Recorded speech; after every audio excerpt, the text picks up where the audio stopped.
You can't be serious, I really want to go out and shop. Romeo says that's a little difficult, not to mention arranging for night escorts for us. Oscar laughed happily. I have to say, this is our first time leaving the house, and I think it's wonderful. Lilia crossed her arms and sighed. Says you, Romeo? You just love to cause trouble. He quickly retorted, what? Wasn't the captain the one who made the final call to go out? Are you trying to shift the blame like that? It was so long ago, I don't remember. Romeo's face turned red with frustration, and he finally blurted out something random. Forget it, you'll see. Today is the last time I'm going to treat you like this. Lilia was confused. What are you talking about? Romeo crossed his arms confidently. Starting this time tomorrow, Captain. You'll be completely floored by my thoughtfulness and charm. Actually, that day had arrived. She looked uninterested. So what is it you're talking about? Oscar said. Speaking of which, isn't there a birthday tomorrow? Someone important to Lilia? Callus also remembered. Oh, that's right. Didn't you say it was 2 days after my birthday? So whose birthday is it anyway? Romeo suddenly chimed in. Are you hiding a girlfriend or something? This made the guy who's shy around girls next to him shriek. Lilia was startled too. What? What are you talking about, a girlfriend? She stammered shyly. Well, there is someone very important. It's a friend's birthday. Oscar clasped his hands, looking hurt. Very important? More important than us? Lilia immediately shot back. How could you say that? No, it's not like that. Well, maybe. I've known him since I was a child. The rims of his eyes turned pink as if he was about to cry, and while he was sad, she placed a hand on Oscar's head. It's okay, Lilia reassured him with a gentle look. You don't need to be so sad, Oscar. You're a very important friend to me too. He was embarrassed, but he wasn't sad anymore. I understand. She steered them back to the main topic. Okay, let's get back to the party. Another panel showing a sweet memory of the group of friends. They cut the cake together and chatted warmly. Watching them, Lilia felt a bittersweet sense of peace. Enjoying this delicious cake, surrounded by my precious friends. When I go back home, all of this will be over. Her lips pressed together. I really don't want to go back. Night fell, and in the dark room, there was still a faint light shining from a desk. Lilia sat there and sighed miserably. How am I going to survive the rest of my time at the temple? Even though this is important, it's now time for us to return to the Empire. The biggest problem is how to prevent my own death. That, should be manageable, right? In the original story, it said I died in a careless accident by staying away from the lake. As long as I'm a little careful, I should be able to avoid it. The real problem is that my power alone can't prevent the deaths of the current emperor, Lydius, and the crown prince, the return of the former emperor, Perseus, and the matter of the 4 of them joining the Berserk Dragon subjugation team. In that battle, Callus suffers an incurable wound. During the subjugation of the Berserk Dragon, Callus is responsible for landing the final blow, because only he can wield the greatsword, the sword with the holy relic that the Church of Neus is searching for embedded in its gemstone. Only that sword possessed the power to pierce the dragon's scales during the brutal battle. Callus, his small figure standing resiliently against the enormous and vicious dragon, used that sword to pierce the mad dragon's weak spot, and in the end, the mad dragon fell and the world returned to peace. But it was a peace that came at the cost of Callus's own life during the subjugation of the mad dragon. Callus pierced the dragon's reverse scale, but was also struck by the mad dragon's final attack. His entire body was covered in frostbite and his flesh began to melt. If it weren't for Griffith's divine power, he would have died right then and there. Thanks to Griffith, most of his wounds healed, but the one thing that couldn't be cured was Callus's eyes. Meanwhile, the people of the Esquara Empire, who had long suffered under tyranny, also yearned for a new emperor. Callus, the hero who defeated the mad dragon and overthrew the tyrant, was supposed to save them all. But a mother covered her child's eyes with her hand and screamed, "Don't look, or you'll be cursed." Callus strode forward with an upright posture, his shoulders broad and his chest held high, giving off the air of a person with authority and charisma. Unable to see Callus's eyes, the symbol of the Aska royal family is their golden eyes. The eyes of the emperor were supposed to be clearly visible, but upon seeing the color of his sightless eyes, Callus's eyes looked unnatural, and the people began to avoid him, saying he had been cursed by the mad dragon. To his face, they praised him as a hero, but behind his back, they said he was cursed and feared him. No one wanted Callus to become the emperor. But even being treated this way, Callus didn't resent anyone, accepting it as the price he had to pay to save the world. So as not to frighten or discomfort people, he even covered his eyes with a black cloth, accepting it all as long as everyone could live. But the female lead of the original story, Juliana, gently comforted Callus, sweetly luring him in. Callus, I don't think you're cursed. Those eyes are the ones that saved everyone in this world. How could that possibly be a curse? After that day, Callus became one of Juliana's spare tires. But in the end, this romance never came to fruition. Ultimately, Callus abandoned everything and returned to the world, One arm and his eyes, his country and family, love and friendship, all gone as if they never existed. He was left all alone, just like that. But Lilia lamented into the quiet night. That's so unfair! Is this really the way the greatest hero should be treated? Do you need a hand? Callus, like an idiot, just smiled so brightly.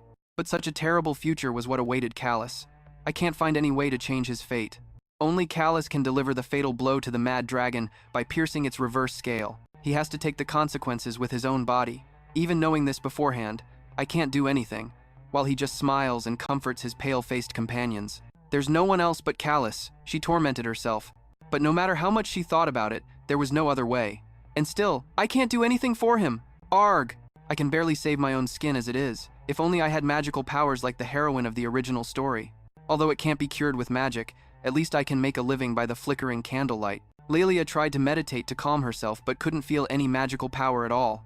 To use magic, you need the power of nature, which is magical power. Those with an affinity for magical power absorb it and train, while some channel magic into their weapons and bodies to enhance their strength. These people are called aura swordsmen, and those who use magic are called mages. She felt restless, realizing she had been transported into a novel. It would be great if I could use some kind of magic, or if I knew a little about alchemy. Although alchemy is a type of magic, it's a heretical power that is forbidden in this world. This includes the Philosopher's Stone, which can grant any wish. It can heal all wounds and illnesses, and can even bring people back to life. The ultimate goal of alchemy is to create these two things: a stone comparable to the sacred relics of the Crew's lineage, and the elixir of immortality, which surpasses the healing abilities of the divine. Although no alchemist has ever created the Philosopher's Stone or the panacea, the Crew's order believes the very idea of alchemy is a challenge to the gods and has forbidden it. But many people need the alchemist's potions, which are bought at high prices in the underworld. Lilia sat there, trembling. Of course, if the temple found out, it would be like a witch hunt. They'd hold a heresy trial and I'd be burned at the stake. But could I make money? If I had the panacea, it could cure Callus's eyes. No need to worry about something that might not even exist. I should worry about myself right now. I don't want to starve to death in this tower. And I don't want to become a tool for a political marriage either. I could use the chaos of the fight for the throne as a chance to escape the imperial city, although I could be killed by the castle soldiers if I'm not careful. I could beg Juliana to save me, kneeling on the ground. 6. Juliana is very kind. I could tell her I'm hungry. Besides food, she might provide all sorts of help, but if Emperor Perseus, Cedric, and Damien find out, I'd be killed before I could even get close to Juliana. Her face flushed slightly, her cheeks covered in a thin veil of shyness. An idea suddenly sparked in Lilia's mind. Ah, what about that place? In the Imperial City's forest, there's a small log cabin. The secret base of Elizabeth, the former empress of Emperor Perseus, a place for the mage. Elizabeth to bury herself in her research. A secret place that Perseus prepared. That log cabin has some magical tools. That Elizabeth made an emergency food preserved with magic. I remember in the original novel, seeing that Juliana could use magic, Perseus was reminded of his dead ex-wife and gave the entire log cabin to Juliana. She was so anxious she could feel her heart pounding in her chest. If I can get there before Juliana receives it, I might be able to steal some food without getting caught. And of course, the magical tools too. With those magical tools, I can definitely escape the castle. Lilia gently placed the notebook on the table and stood up. It'll be terrible if I get caught, but I have no future staying in this castle anyway, so even if it's dangerous, even if I have to become a lowly thief, I have to take the risk. Her room was shrouded in darkness. It was so quiet I could hear my own soft breathing. I hugged the rabbit tightly, lost in thought. Even if no one was on my side, it would be okay. I leaned my head against my stuffed animal, wanting to tell it everything and cry my heart out. But who would understand? I will find my own way to survive. Everyone was stunned by the strange pen. So what in the world is this? Romeo introduced it with a proud look. I asked father to have it specially made. Rosemary is a nation rich in gems and magic.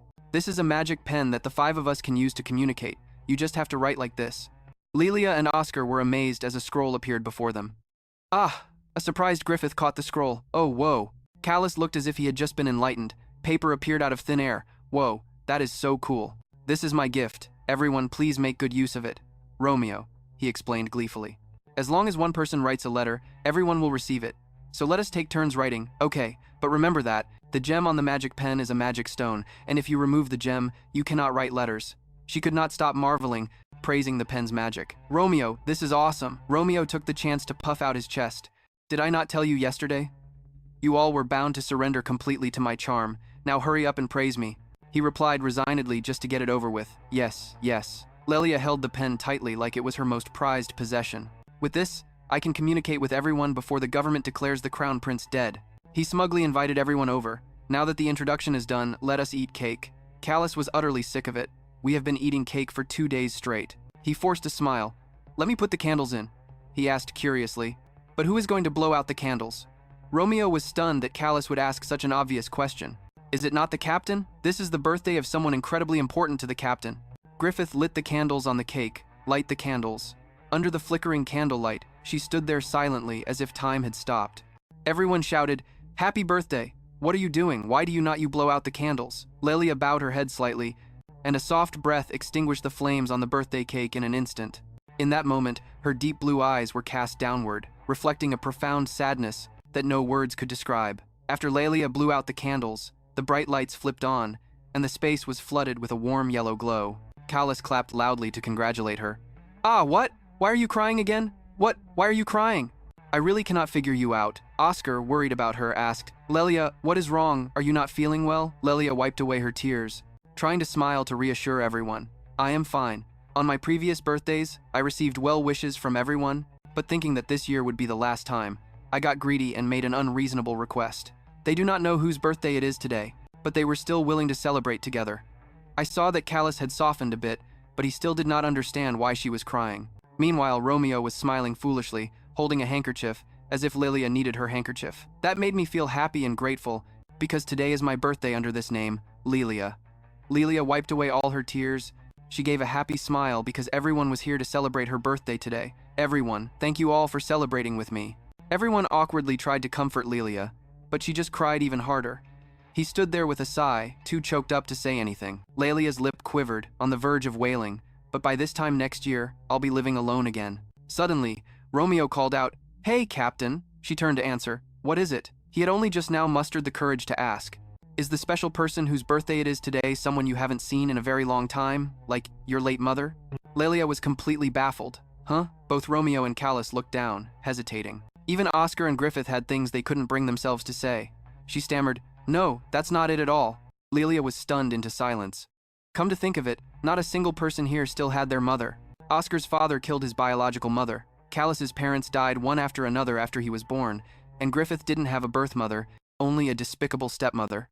And Romeo's mother killed herself right in front of him. Lilia quietly wiped away her tears, because she wasn't the only one who had suffered like that. She plopped down as everyone watched, gripping her fork tightly. She stabbed it into the delicious, beautiful cake. Lilia began to eat messily without stopping, making Callus freak out. "Ack, hey!" His eyes went wide and his jaw dropped. "Whoa, why aren't you cutting it?" Griffith frowned. "That's so impolite. What do you think you're doing?" he asked worriedly. Lilia, what's gotten into you?" She answered with her mouth full. "Just be quiet and eat. If you don't hurry up and eat, I'm gonna finish it all." Romeo heard this and was stunned. What did you just say? You can't possibly mean, if we don't eat fast, you'll eat it all?" He got goosebumps, knowing that with this kid it was entirely possible. "Let's hurry and eat too." They all ate together, enjoying the food and the company. The sky darkened into night, and soon, it was the next day. The afternoon flew by, and the sky gradually shifted to dusk, the clouds painted in shades of orange and gold, as if they were melting in the final rays of sunlight. Lilia stood in the middle of that magnificent scene. Lilia let out a soft gasp. "Wow, it's so beautiful." Callus chuckled teasingly. "Hey, oh geez, you're not gonna cry because you're moved by the sunset, are you?" Romeo played along. "I have a handkerchief ready right here." Oscar, genuinely concerned, added, "Lilia, I have one too." Lilia bonked both of them on the head. "Stop laughing at me." Despite being hit, Callus remained completely unfazed. "Oh wow, you're really not crying? You used to start bawling over the smallest things." Her face flushed with indignation, looking like she was about to erupt. But in the end, Lilia swallowed her anger. "That's right. I won't cry anymore.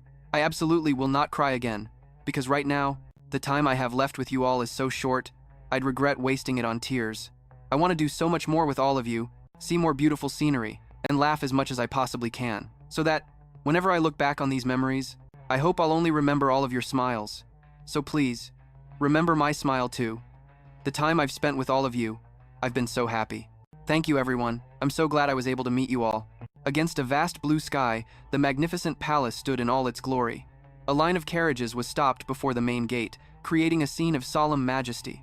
A steady knock from a maid sounded on the intricately carved door. "Your Imperial Highness, the entourage from Olaria has arrived." Lilia wanted to scream to let it all out, but she suddenly pressed her lips tight to brace herself. She turned around with a face full of sorrow. The day we part has finally come. When Lilia went outside, she saw a fed-up Callus comforting a crying Oscar. Hey, stop crying already. We'll see each other again in a few years anyway. Do you really have to bawl like that? You're such a crybaby. Oscar sobbed with a trembling voice. You have to write. Griffith lowered his head sadly. I'll miss you guys a lot, Romeo shouted in annoyance. Ugh, I really hate this atmosphere. Stop crying already. The moment he finished speaking, the atmosphere grew somber, and Romeo's face clearly showed annoyance mixed with tension. Romeo suddenly reached out and hugged Griffith as a farewell, much to Callus's surprise. Romeo also embraced him tightly. Oscar was stunned and froze when Romeo unexpectedly came over to hug him too. To Lilia's surprise, Romeo carefully told everyone, You all have to stay healthy. If anything happens, you have to write. She fell silent, thoughtfully recalling how arrogant Romeo was when they first met. Griffith, I hate that brat, and I hate that cowardly idiot too, and don't forget him, Callus Asta. Lilia couldn't help but laugh, remembering what he was like back then. He said he hated everyone. Her laughter caught the attention of the guys. Romeo broke out in a nervous sweat. What the? She was just crying her eyes out. Why is she suddenly laughing? Callus asked in confusion. Is she really okay? Griffith sighed and shook his head. I'm not so sure myself. Hey! Lilia blushed and laughed awkwardly. You guys are impossible, Callus reacted, as he was the first to receive Lilia's angry punch. Hey, wait a minute. Why do you always just hit me? You should be hitting Griffith, she yelled back without missing a beat. Who told you to be so annoying all the time? Embarrassed, Lilia stopped, her face showing clear frustration. He blushed shyly at the sound of her voice. Callus, you're such an idiot! Callus froze, completely baffled, and Lilia continued, That's why I get angry so often. But I don't hate you, because I can talk to you comfortably without holding anything back. That's why I'm nicer to you. After you return home, you have to be careful, especially of your uncle. He looked down, scratching his head shyly. I know. She then turned to Griffith. Griffith, at first I thought, you were intentionally keeping your distance from us, but you were actually the one at the center that allowed us all to get along. With you around, I felt really secure and knew I could depend on you. After you return home, be careful of people who want to take advantage of your power. He replied in a gentle voice. You should be worrying about yourself. Lilia let out a soft laugh, her eyes widening as she looked up at Oscar. Lilia gently approached him and said, Oscar, you've worked so hard these past 3 years. Instead of running from your painful memories, you patiently endured and practiced speaking. You can accomplish anything. That's truly amazing. Even though we'll be apart, as long as we have this cloth doll, it's as if we'll always be together. Overcome with emotion, Oscar began to cry, his voice trembling. Yeah, I'll treasure it. The corners of her mouth curved into a happy, relieved smile. Lilia quickly changed her attitude as she looked straight into Romeo's eyes. Finally, you, Romeo, you need to change that rotten attitude of yours, especially towards people you're meeting for the first time. I have nothing else to say. His pride wounded, he yelled. What? What did you say? You little. She bowed her head and closed her eyes, bracing herself for a flick on the head from Romeo. But his hand stopped right above the top of Lilia's head. Romeo's cheeks flushed red, his eyes welling up, and he suddenly pulled her into a hug. You have to take care of yourself, Captain Lilia. Moved to tears, she patted his shoulder comfortingly. Thank you for saving me at the pool. You're a brave and gentle person, Romeo. Afterwards, a servant carefully took Romeo's suitcase, while the remaining 4 stood below, watching his carriage depart and shouting loudly, Lilia, travel safely, and don't forget to write. You have to stay healthy. We have to meet again next time. She fell silent and pensive, her face filled with unspoken thoughts. Lilia bowed her head and pressed her lips together. Moved. She thought sadly, we'll never see each other again. Even if the Emperor dies, this curse will follow me forever, Lilia sniffled, wiping her tears with her sleeve. She pressed her lips together and thought to herself, but I have the memories I've made with you all, so I'm no longer alone in my heart. Romeo looked up straight at Lilia when he heard her voice. Oscar's eyes were still teary. Everyone. Griffith had calmed down. Callus looked at her with a gentle gaze. Lilia spoke with a sincere voice. Thank you for all these years. See you again. The carriages began to roll away from the castle under the sunset. Callus sat lost in thought in the carriage. In the end, it wasn't just that she didn't object. Before that, everyone had objected one by one when they heard his confession. You want to be a mercenary, Callus? Are you serious?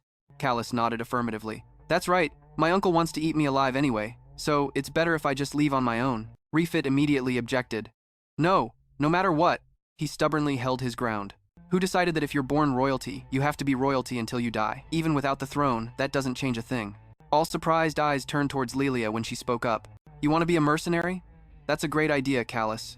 If it's you, you'll definitely become an excellent mercenary. And so, Callus let out a satisfied smile as he recalled this. He looked up and out the window. Come to think of it, what was that dream I had yesterday about? In the dream, a wolf bit off one of my arms, and I couldn't find that person no matter how long I looked. It was as if it was saying, this is what would happen without that child. What kind of dream was that? After returning to the country, my uncle and his 2 children are plotting, but for some reason I'm not scared at all, because she believes in me, a mercenary better than anyone else.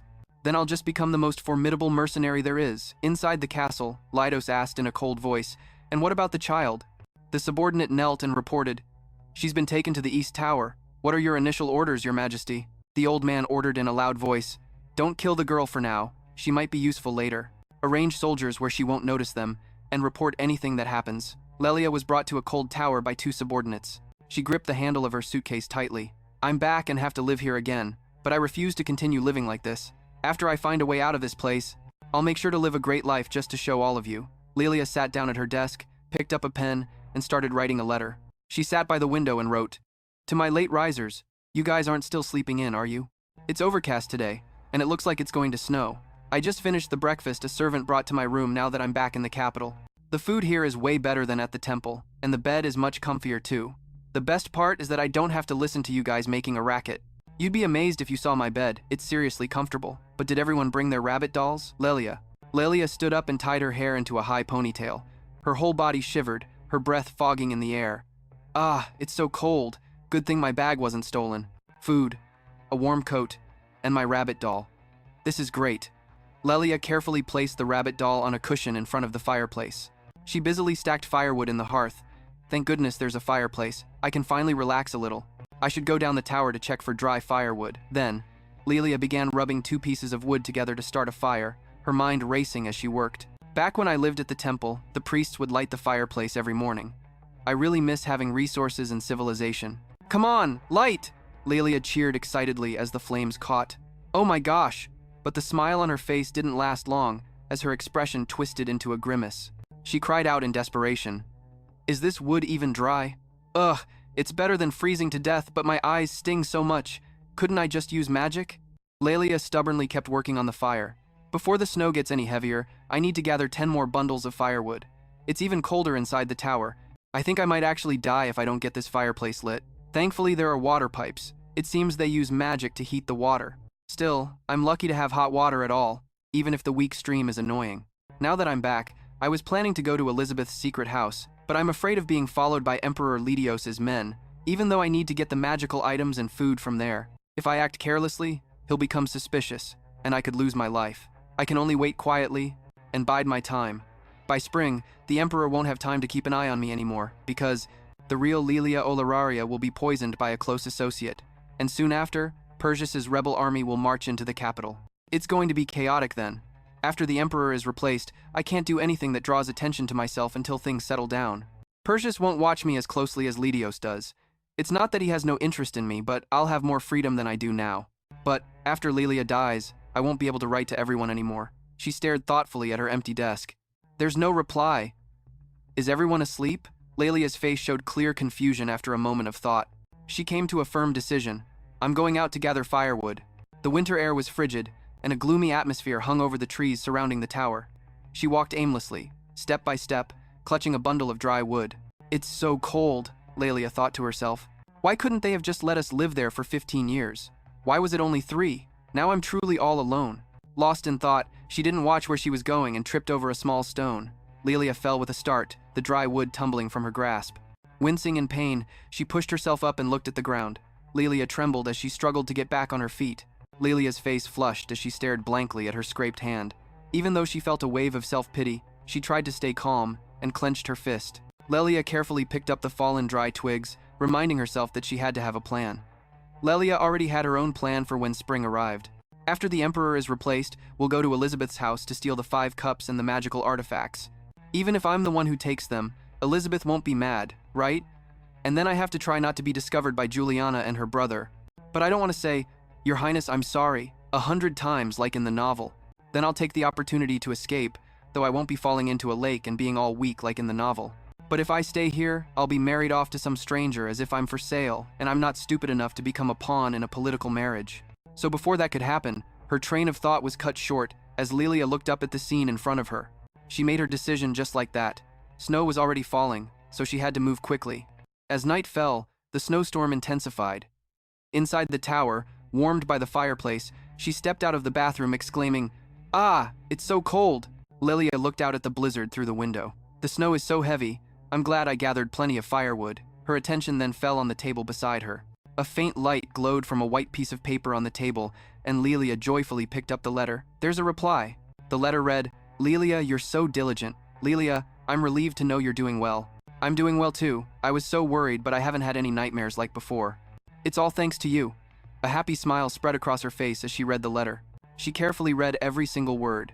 Meanwhile, Callus lay in bed reading Lilia's letter. "Aren't you all afraid of getting caught? I feel mortified just thinking about it, so I quickly hid it under my pillow for now." Romeo read the letter carefully. "If I'd known it would be like this, I wouldn't have bought it for you guys. Don't forget, I'm the one who bought you that doll." Romeo picked up her letter and read, "Is everyone doing well? Am I the only one who's miserable? It's so boring here." Fook added, "I was happier back at the temple, so let's go subjugate the rampaging dragon first. Doesn't that sound fun?" Lilia burst out laughing as she read their replies. "Fook is so silly, everyone is just the same as always." Tears welled up in her eyes without her realizing it, and Lilia sniffled sadly as she recalled her happy memories with everyone. A moment later, she snuggled under the covers. "I'll write back tomorrow."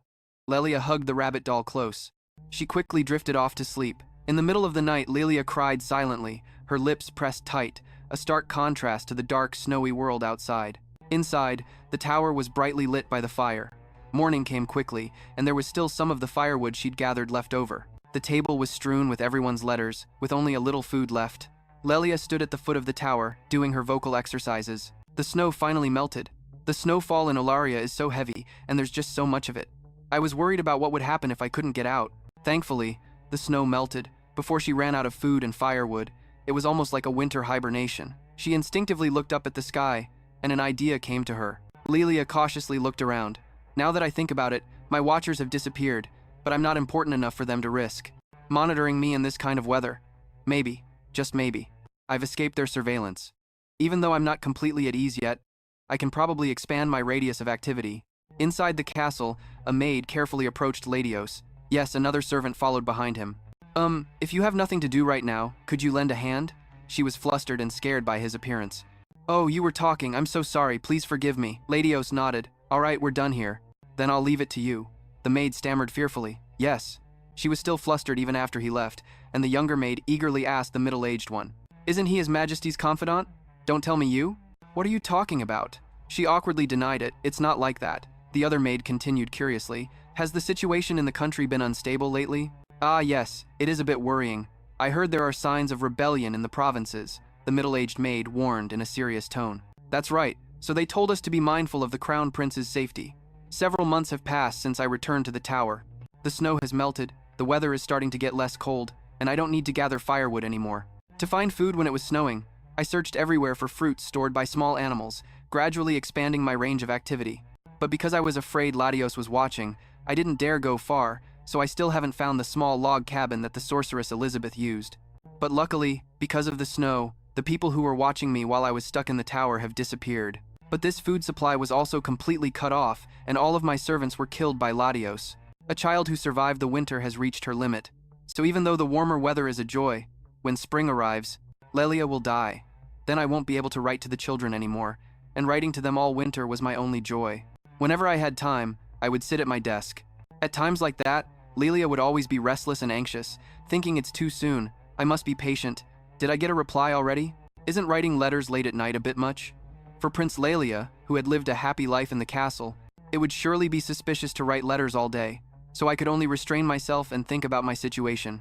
It made her sigh with a little embarrassment, just like a social media addict. I was never like this in my past life.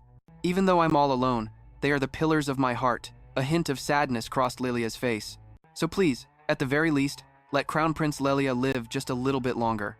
While lost in thought, she suddenly heard many people shouting, "My lord, what happened?" Seeing this, Lilia hid in a nearby bush to see what was going on, while those knights were talking loudly as if in shock. "How can that be? His Majesty trusted him so much. It's true, His Majesty personally threw him in prison. I can't believe he poisoned the prince's food. Hearing those words, Lilia was so horrified she collapsed to the ground. The prince, poison? Don't tell me Lilia is dead? But refusing to believe it, she started running, her heart aching as she sped away. How could this be? I never thought he would die so soon.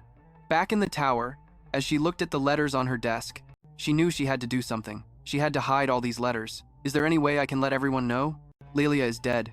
You wrote to them constantly, but in reality, I couldn't. I couldn't reveal my identity, not even in a letter. If I wrote that Lilia was Lilia, it would violate the ban, and I would be killed for it. Writing that Lilia is dead wouldn't work either, since the person who wrote the letters wasn't Lilia to begin with. She was completely helpless. I can't tell anyone what's really going on. A sound from outside made Lilia jump. Could they have arrived this quickly? Outside the castle were men in iron armor with their horses. They were strong, with a terrifying and overwhelming presence, led by Perseus. Olaria gave the order to quickly conquer the area surrounding the castle and advance into the city. The soldiers shouted their assent in unison. A dark, murderous aura radiated from him as he spoke with a voice full of hatred. I must deal with Ledios myself. The soldiers yelled, Do not fear, we are the official army. Under the banner of Emperor Perseus, advance. Inside, Lilia was terrified as the ground shook beneath her. Emperor Perseus has definitely arrived, and his soldiers will storm this tower. Because of the restrictions, I can't write the most important part, but maybe I can leave a small clue. Out of the four of them, Griffith and Romeo are the smartest. They should be able to figure it out. I'll just write their names. If this is how it ends, then this is truly our farewell. I hid a stack of letters and a pen, with its magic stone removed, at the base of the tree. I won't get another chance to use these again. Now Lilia is gone. Even if I pretend to be a grown-up, I'm just a powerless 11-year-old kid. It's so terrifying. What's happening now and what's going to happen? The sounds of battle lasted for 2 days. A soldier opened a wardrobe, saw Lilia, and shouted, She's here, Lilia Olaria. The man who usurped the imperial throne was killed by His Majesty, Perseus Olaria. When she was found, her usual cheerful and gentle demeanor was gone, replaced by a cold expression and deep, unfathomable eyes. Someone entered and said, You are the daughter of the late Queen Iris? Lilia Olaria, is that correct? Emperor Perseus has summoned you. Will you please come with me? She was the sister of Lady Osiris and Perseus, the only queen of Olaria, making her the noblest woman in the Olaria Empire. Before her brother Perseus took Elizabeth as his wife, Iris hated Elizabeth because she held a status equal to her own, so she did everything she could to torment her, just like the stereotypical villainous princess you'd read about in a novel. As time passed, Iris's anger never subsided. Then, matters grew worse when Elizabeth gave birth to twins, the heirs to the throne. But someone Iris loved also entered her life. The knight had jade green eyes and looked at her with complete adoration. She had fallen in love with a commoner knight. Unfortunately, the knight passed away early, but Iris was already carrying his child. After Iris had prepared everything, she waited for the baby to be born. On that very same day, someone else went into labor earlier than expected, and that person was Elizabeth. She sent the 2 twin princes to her hometown to await the day of the birth. But as it happened, Perseus was away on an expedition. Perseus's father, who was the emperor at the time, also fell not long after. Because of her husband's sudden expedition and the emperor's suspicious death, it was all a plot orchestrated by Perseus's younger brother, Ledius, to seize the throne. When Elizabeth discovered this, she immediately dismissed all her attendants and gave birth alone. Then Elizabeth, holding her newborn child, ran to someone. She knew Ledius would never spare Perseus's child. If the child stayed with her, it would surely die soon. She couldn't think, who in this imperial city could possibly help her? If Iris also became a mother on the same day, perhaps she could save this child. Elizabeth hoped. At that moment, Iris had fallen into complete despair. Her own child had died at birth. Iris, with teary eyes, stared at Elizabeth. Did you come here to mock me? Are you going to say this is my retribution? Elizabeth, holding the child in her arms, tried to speak urgently. Iris cut her off. My husband is dead. I have nothing. So if you want to laugh at me, go right ahead. Elizabeth pressed her lips together, preparing to say something world-shaking. Then she knelt and kowtowed, begging, But Empress Iris, I beg of you, please, your highness, can you take this child? Emperor Ledios will surely kill me. If this baby stays by my side, it will definitely die. So please, as one mother to another, I beg you to have mercy. Iris scoffed, then gritted her teeth, looking incredibly furious. Iris clutched her own dead child and screamed hysterically, What does that have to do with me? I want to curse you and your children. The maid beside her tried to intervene. Your highness! But she just continued to scream wildly. No, I'll kill you right now. Suddenly, the sound of a baby crying made Iris pause. A baby Lilia raised her sparkling eyes to look at her and cried. Seeing this, Iris broke down into sobs. Now Iris buried her face and clutched her own child tightly to her chest. and began to sob uncontrollably. In the end, she let out a wail as if she had never been able to truly cry before. The scene was utterly heartbreaking. A moment later, when Iris calmed down, she said to Elizabeth, "You take the baby." She bowed her head in thanks. The maid picked up Iris's child and said, "Your Highness." "Elizabeth, please." "Her Highness the Princess's child. It's a boy. I'm counting on." Elizabeth took that baby into her arms and replied, "Ah, all right." She turned and left the room, then pressed her face against the unfortunate child. "So cold. It's my fault you were separated from your mother. I'm sorry, please forgive me." In the room, Iris was holding Elizabeth's child. She pressed her face against the baby and whispered, "So warm." Then Iris remembered her husband, and the child slowly opened its jade green eyes to look at her. Iris hugged the child tightly. "Those are Elizabeth's eyes. They're so beautiful." The maid standing nearby called to her, "Your Highness," but there was no answer. She looked up at Iris and the maid discovered that she had fallen unconscious. Your Highness the Princess." "Iris." After that, the plot moved quickly. Ledios heard the news that Elizabeth had given birth to a stillborn son, and was pleased that he didn't have to get his own hands dirty. Then, with the news of Perseus's death on the expedition, he planned to bring his twin sons to the imperial city, and so, no one could stand in Ledios's way. On one hand, Dios poisoned Elizabeth for the emperor's throne that should have belonged to his older brother. On the other, Iris was mentally ill. Iris had foreseen her own death and entrusted the baby to the only maid who knew the truth, before closing her eyes for the last time. Following Iris's orders, the maid kept the secret from everyone to protect the child, but then she suddenly vanished after stealing Empress Iris's jewelry. After hearing her parents back home were branded as heretics and jailed, she stole the jewelry in an attempt to save them. Afterward, she and her parents escaped across the border, so no one else knows this secret. A soldier knocked on the door. "I have brought her." The person inside replied, "Come in." When the man saw Lilia, he asked, "You are Iris's daughter?" Indeed, her jade green eyes were incredibly striking, eyes that resembled that man. That man was Perseus Olaria. That's right, Lilia's biological father. In the study, Lilia stood facing Perseus. The atmosphere was incredibly awkward. Because of the original story's plot, he was deeply wounded emotionally. The death of his beloved, pregnant wife Elizabeth, her miscarriage, and the fact that he killed his own younger brother, Laos, with his own hands. But that was just the role the story gave him. Why did it have to hurt him so much? Of course, it was all a setup for the female lead, Juliana. All of Perseus's tragedies existed just so Juliana could heal him. The two of them faced each other without saying a single word. Lilia averted her eyes, thinking, "I only exist to be compared to the original story, to make Juliana stand out." What she remembered was the scene of Perseus wholeheartedly embracing and protecting Juliana, showering her with so much affection. Meanwhile, I exist only to bring harm to Perseus. Then, she looked back at him with lifeless eyes. Perseus frowned, staring intently at Lilia, especially at her jade green eyes. He pressed his lips together. Then Perseus ordered, "Take her away." The guard saluted and replied, "Your Majesty, understood." And then he grabbed Lilia's shoulder, startling her. Lilia turned and said, "I can walk by myself." Suddenly she flinched in fear at the sight of the guard's face. It was cold and absolutely terrifying. With no other choice, Lilia had to follow the guard out. The people around her stared with ice-cold eyes. Lilia looked at them and thought, "No one here is going to help me." Back in the study, Perseus stood looking out the window, lost in deep thought. When Lilia fell into the water and drowned, Perseus only learned the truth after everything was beyond saving. The nanny returned to the imperial palace and told Perseus the truth about Lilia's identity. He fell into despair for failing to protect his child. She thought, without any proof right now, telling him these things, he would definitely think I'm crazy. He won't embrace me, his own flesh and blood, or indulge my foolish hope that he will help me. I know better than anyone that it's not at all easy to survive in this world. As Lilia walked out into the hallway, someone blocked her path. "Is that her?" The two princes spoke up. "We want to see her." "Get out of the way!" The servant tried to stop them, but, "Your Highnesses," Cedric yelled. "Silence! You're Lilia Olaria, the one who bullied my mother." Lilia froze on the spot when her name was called. He raised his voice at her, "Daughter of Iris Olaria." Lilia pressed her lips together and looked at them, thinking, "The two princes despise me, my own brothers." Syrinx raised his voice, berating her. "You're just as shameless as your mother, aren't you? You know what? The day you were born, our newborn baby brother died. Our mother passed away not long after, and it was all because your mother, Queen Iris, conspired with Ledios to torture her endlessly. How can you even show your face in this world? You're the daughter of a murderer." Hearing this, Lilia could only remain silent and look away. The two princes also paused and went quiet for a moment, then one of them said, "Hey, are you even listening?" Suddenly, a sweet voice called out to them, Brothers! Juliana hurried over. What are you two doing here? Don't tell me you were planning to ditch me and go play by yourselves? Seeing her for the first time, Lilia couldn't help but be surprised. She's so cute, like an angel. It seemed Damien was the one who had turned to call her first.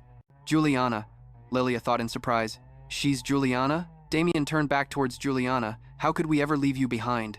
We were just looking for you, Juliana, let's go. They didn't forget to shove Lilia. Who do you think you are? What are you looking at? You're filthy. They laughed and talked happily amongst themselves. Juliana, what should we play today? How about the inner courtyard? She suggested they all have some tea. That evening in the tower where Lilia lived, she sat monologuing to her stuffed rabbit. If they were here, what would they say?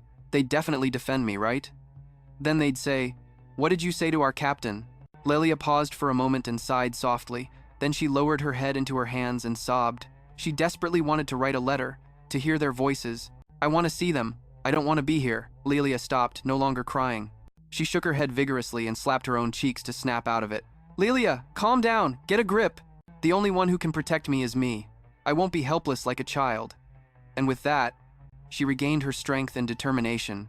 Now that Perseus has taken the throne, he'll surely be even more indifferent to me than before, and my food is about to run out too. He definitely won't be providing me with food anymore. But looking at it another way, this means I won't be watched like I was when Lidios was around. In other words, now is the perfect chance to go to Elizabeth's little cottage. Lilia finally found Elizabeth's house. She panted as she exclaimed, I found it! Elizabeth's magic cottage. Then Lilia gently opened the door and stepped inside. She looked around the living room and wondered, I can't believe it's this clean. It seems like someone's been managing this place. Then Lilia walked past the kitchen, touching the table as she thought, is this where my mother used to live? If she were still alive, what kind of person would she have been? The Elizabeth in the novel was a gentle and kind person. If Elizabeth were alive, she would have certainly protected Lilia with her own life. What am I doing? I need to hurry up and get back, Lilia exclaimed excitedly. Found it! Elizabeth's food pantry. A food preservation spell that Elizabeth herself created. What an amazing spell. It can preserve freshly made food for 100 years. Don't be fooled by its empty appearance. You just have to break the bottle and food will appear, including bread. She then took a can of food and put it in her bag. Juliana was supposed to have found this. But this is about my future survival, so even if I feel a little guilty, I have to survive first and worry about it later. I was originally planning to take Elizabeth's artifacts too, but it seems they aren't kept here. She looked out the window and thought, it seems they aren't kept here. I think I might be able to learn magic. A clean little house means someone comes here regularly. I can't stay here for long. And so Lilia opened the door and left the house. I'll have another chance later, so I'll head back for now and come again next time. As Lilia was walking home alone through the forest, she suddenly heard people whispering. Lilia immediately hid behind a nearby bush to watch. It turned out to be a maid comforting Juliana. Your Highness, the princess, please pull yourself together. That's right. Let's go for a stroll downtown. Let's buy a new gown. You'll feel a little better. Or how about we go see the princes? The prince's swordsmanship training is about to end. Lilia saw the crying girl and thought of a name, Juliana. The maid was trying to console her. His Majesty is being too cruel. Your Highness, the princess only tried to touch his hand, and yet he refused her. Juliana shook her head and replied, no, my father is a good person. He's just not used to me yet. The maid called out to her, Your Highness. From the side, Lilia recalled this particular event. I get it now. So this is that moment, huh? His Majesty refused to let Juliana hold his hand and gave her a doll to pacify her instead. This is a major event. I remember in the novel there was a discussion about what to do with Lilia. Falling into the stream is something I can avoid if I'm careful, but there's no way to escape the engagement. Before that happens, I have to find a way out of this castle.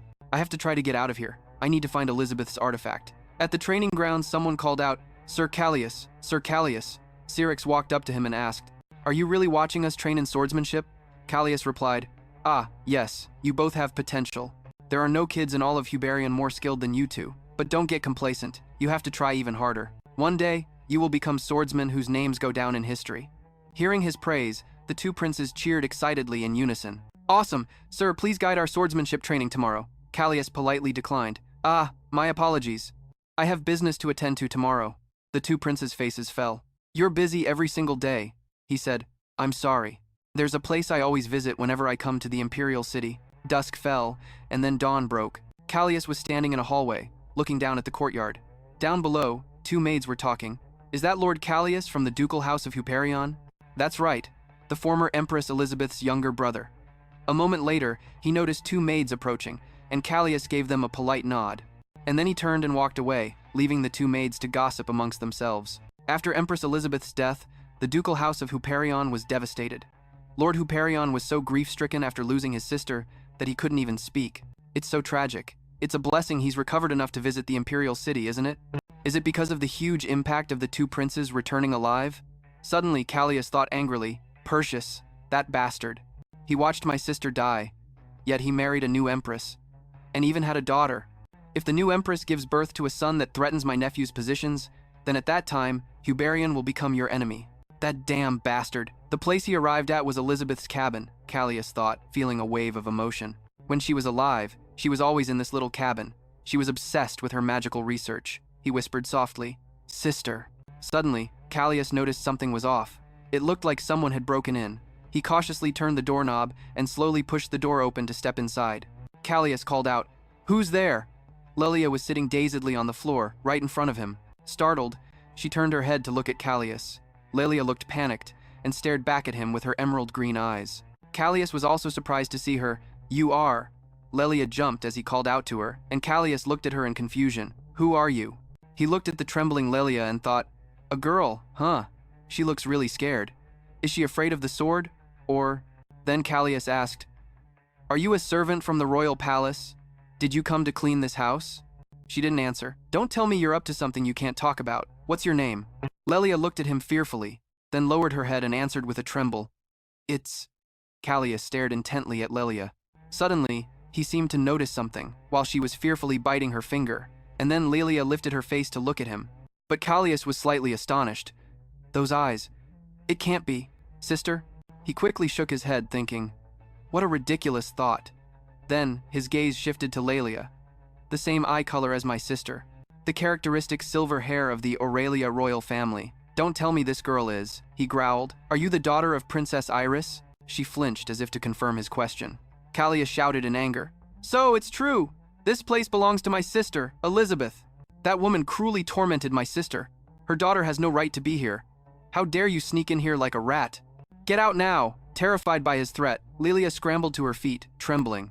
And then Lilia ran past him, flying out of the house without a single glance back, and Callias paused to catch his breath. He lowered his head and thought, To a child? What the hell am I doing? No, but she's still that princess's daughter after all. But compared to what my sister endured, these harsh words are nothing. Callias tried to get his emotions under control. He thought of Lilia, of her shabby appearance that lacked any dignity, and her limbs as thin as dry twigs. Is no one taking care of her? Regardless, she's still a princess's daughter, the life of a fallen royal. Can it be this pathetic? He clutched his head and yelled, Damn it! Who has time to worry about someone else? Then Callias thought of the two princes. I just need to make sure my nephews don't end up like this. I don't care what happens to that girl. At the tower where Lilia lived, she lay on her mat, completely bundled up under the covers. Lilia curled up, hugging the stuffed rabbit to her chest, her expression still full of fear. Lilia looked at the teddy bear and thought, At least I still have this doll. I bought it to soothe Oscar's panic attacks, but in the end, I'm the one who relies on it the most. And then Lilia poked her head out from the blankets, thinking, I was truly shocked. That man called Elizabeth his sister. I know Elizabeth had several siblings. The ducal family of Hyperion protects the northwestern region of Olaria. They're a very prestigious noble family, though in the novel, they end up falling into ruin. The Hyperion family always resented Emperor Perseus for failing to protect Elizabeth. Even so, he must have come to the royal palace to visit his twin nephew and niece. If I tell him the truth, will he help me? After all, he's my uncle. If he knew I was Elizabeth's daughter, maybe he would get me out of this place. Lilia remembered what Callias had screamed at her. How dare you sneak in here like a rat? Get out now, she thought to herself. He probably wouldn't believe me anyway, when even my own father doesn't notice a thing. Footsteps echoed from outside the room. Lilia wondered in surprise. Whose footsteps are those? Don't tell me someone followed me. Suddenly, the door was kicked open. Terrified, Lilia clutched her stuffed animal, cowering before him. She wondered, how did he find this place? Perseus charged forward aggressively. Was it Princess Iris who told you? Answer me, Iris. Answer me. She clutched the doll, trembling as she thought, Emperor Perseus. How is this possible? Did he see me coming out of that little cabin? He growled, That cabin is no place for Iris's daughter to be. You! Get over here! Why were you there? Lilia, still trembling, was speechless and lowered her head. Lilia replied quietly, I didn't have anything to eat. Perseus exclaimed in shock. What? She continued. Because I was too hungry, so I went there to look for food, but I didn't steal anything. Because someone discovered me not long after I went inside, I ran out right away. So, she thought with her eyes closed, I'm not lying. After all, if I told the truth, that I stole Elizabeth's food, Perseus would probably kill me in a fit of rage. I have to lie to save my own life. Besides, one day he'll find out I'm his daughter. I can't let him kill his own family. Then, Lilia pleaded fearfully with Perseus. I entered that cabin on my own, please forgive me. His eyes swept around her room, then Perseus asked, Doesn't anyone bring you food? The room was tidy, but Lilia answered truthfully. That's right, she thought. That's to be expected, since I clean it every day. The emperor must think of me as a child, who doesn't know how to clean, but I suppose most noble children don't know how to do anything at all. He wiped the corner of his mouth. Ah, so that's it. After Laos died, has no one been looking after you? Laos's servants are gone now, but it makes sense. If you had actually stolen something, Callias wouldn't have let you go. Then Perseus suddenly stared at Lilia, who looked back at him in confusion, and then Perseus turned to leave, thinking, She seems thinner than the last time I saw her. He said, I'll have someone bring you food. But don't go back to that cabin again. If you do, I'll make sure you follow in your mother's footsteps. And just like that, it was over. Lilia watched his retreating figure disappear, shivering as she thought, I won't die that easily, and I won't do what he says. To escape this palace, I need the magic artifact Elizabeth left behind. Now that the Emperor has taken notice of me, my life is in danger. I have to be more careful from now on. I absolutely can't let him find out. One afternoon, a maid brought a basket of food. Here is your food for the day. Lilia went to take the basket, thanked her, and watched the maid leave. After that day, Perseus arranged for a servant to bring me food every day, which was mostly hard bread and ripe fruit. But to me, it was a feast. My food problem was solved, and to be honest, I had Perseus to thank for it. She thought to herself, the only problem is that the delivery time isn't consistent. Sometimes the maid brings it in the morning. Sometimes she would bring it at dusk, other times late at night. Lilia thought to herself, because I never know when she'll come, I don't dare leave this tower. Did the Emperor send that maid to watch me? The maid informed her, there's a party tomorrow so I can't come, so I brought tomorrow's food as well. You remember that, now goodbye. The tower door closed, and the maid left. Lilia thought with a bit of joy, finally, a chance. Wait, that's not right. This is a test to see if I'll fall into a trap. Absolutely not. The next morning, servants were setting up for a party in the garden. Everyone was incredibly busy with the preparations, and Lilia, hiding behind a bush, thought, it looks like they really are having a party. It would be Juliana's birthday soon, so they were throwing a party beforehand for her to make friends her own age. I remember this part has a very important scene, because Juliana meets the male lead at the party. I think it happens at this very party. At today's party, the two of them become good friends, and later develop into lovers. But I remember there was a small incident. A young nobleman at the party pushes Juliana, causing her hand to be pierced. It was a major accident. Anyway, everyone in the imperial city today, including Emperor Perseus, is focused on the party, and then she stood up and left. Today, I must find Elizabeth's magical artifact. The party ended, and it was already dark. The two princes were taking a walk with Juliana. Juliana, was the party fun? She replied, yes, it was a lot of fun, and I even made some friends. Damien replied, that's great. He turned to her and asked, wait, it wasn't a boy, was it?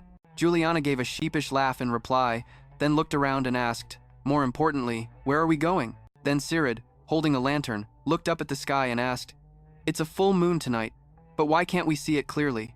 But there's a tall tower around here for stargazing. We'll see it from there, see? Right over there. And so the group headed toward the tower. Cirid sighed, it looks so creepy. Damien immediately said, this tower is really old. Then Sid opened the tower door. Ahead was a spiral staircase that looked very clean, and when they went upstairs, they saw Lilia's room. Sid asked doubtfully, does someone live here? Damien asked worriedly, it's not some vagrant hiding out and living here, is it? Sid replied, how could that be? Suddenly, Juliana walked deeper into the room, and Cyril called out to her, Juliana. Lilia's doll was placed under the mattress and it caught her eye. Juliana innocently picked it up. It's so cute, brothers, look at this. Suddenly, Juliana saw a figure enter. It was Lilia, who had returned to the tower. She couldn't help but tremble at the sight before her. What are you all doing here? Lilia saw the doll in Juliana's hand, and memories of her childhood with the four of them and the doll came rushing back. Don't! That's right, she couldn't keep her composure and lunged forward, pushing Juliana away and screaming. That's mine! She stopped and stared intently at the person in front of her. Juliana had fallen to the ground. As a result, her hand was injured. How did things turn out like this? Cedric rushed over to help Juliana up. Are you okay? She held up her bleeding palm and reassured him. Ah, I'm fine. Meanwhile, Lilia's mind drifted back a few hours, to when she was waiting outside for the party to begin. After confirming no one was coming, I snuck into Elizabeth's house and started searching for the magical artifact once it got dark. If I missed this chance, there would be no other. And I finally found it when I reached the tower, as the sky had already turned pitch black. Then I heard a noise coming from the tower. I didn't understand why Juliana was here, but when I thought she would angrily snatch the doll from me, Cyric saw Juliana's wound and panicked, shouting, "Oh my God, she's bleeding! Hurry and find a doctor, I'll carry you." She flusteredly refused. "It's not that serious," while Demian erupted in a rage and yelled, "Hey, are you crazy? How dare you?" Juliana quickly intervened to mediate. "Brother, I'm fine. It's all my fault. I just thought that doll was so cute, I couldn't resist picking it up for a look. I shouldn't have touched it without permission. I'm sorry. But I think we've met before. What's your name?" Lilia was suddenly stunned, rendered speechless by Juliana's friendly smile as fragmented images flashed through her mind. In the novel, Juliana was still gentle with Lilia, the one who wanted to steal her doll. She never treated me like a thief. This time I had actually hurt her, and yet she was still being so kind to me.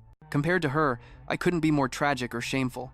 Thinking this, a deeply guilty Lilia stammered, I'm sorry," but her words were cut off by a question. From one of the twin brothers. "Who is this?" Demian shot her a nasty look and answered bluntly, "She is the daughter of the woman who killed our mother." Juliana looked at him in confusion, as if questioning the meaning of his words. "Huh?" he reminded her in a cold tone. "You don't need to apologize to someone like her." Cyric then also realized who Lilia was, and added a taunt, "I was wondering who lived here, so it's the murderer's daughter, living quite comfortably. How unfair." He shot her a look filled with disgust and malice. Then the two brothers made a grand declaration. "However, starting today, this place is ours. From now on, it will be our stargazing spot." Brother Damian even brazenly declared, "Juliana, this is a gift for you." A flustered Juliana tried to stop their presumptuous act. "Brother, wait." Cedric continued to yell at Lilia, "If you hurt us, then get lost." Damian then made sure to add his own imperious command. "Wait, that's right, you still haven't apologized to Juliana. Get on your knees, kowtow, and apologize 100 times. Lilia's eyes widened in utter shock, and the light in them gradually faded away. Juliana still tried her best to defuse the tense situation. "Brothers, I'm really fine, however." Both of her brothers were determined to see this lesson through. "Juliana, we know you're very kind-hearted, but we can't let this go. You are even kind to the maids, but you are the princess of the empire now. She injured an imperial princess and should be executed immediately. But since you are letting her go," the affectionate atmosphere between them left Lilia completely dazed. "So, this is how it ends up. Was it all because I was too reckless?" But in the novel, these three didn't show up at night. The person who injured Juliana today wasn't Lilia.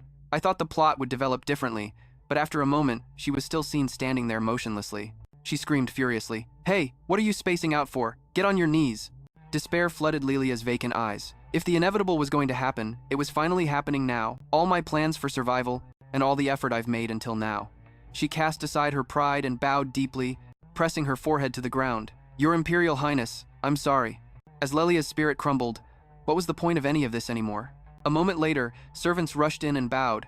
"Your Highness, we apologize for the wait." Cyric glanced over coolly. "They've arrived." Demian immediately started giving out tasks. "We'll be stargazing here, so please clean this up. Also, Juliana is injured, bandage her wound."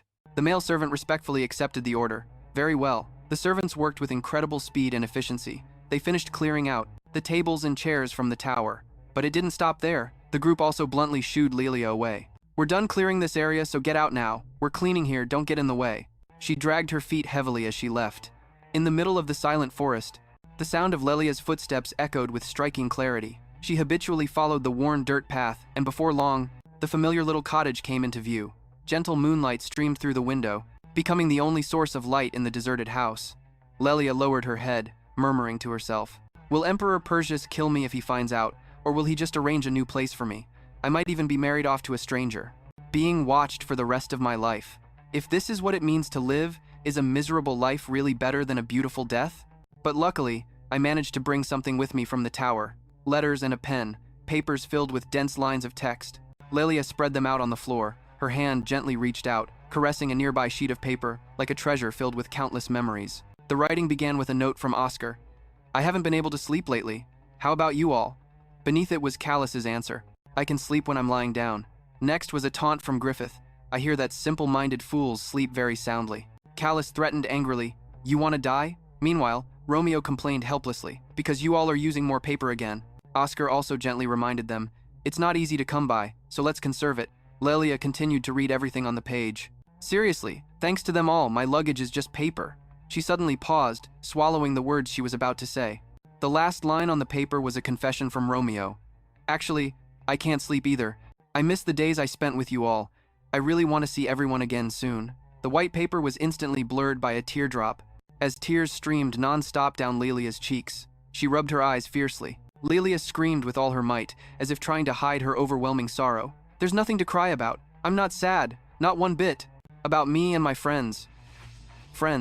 But she still couldn't erase the beautiful memories from her childhood.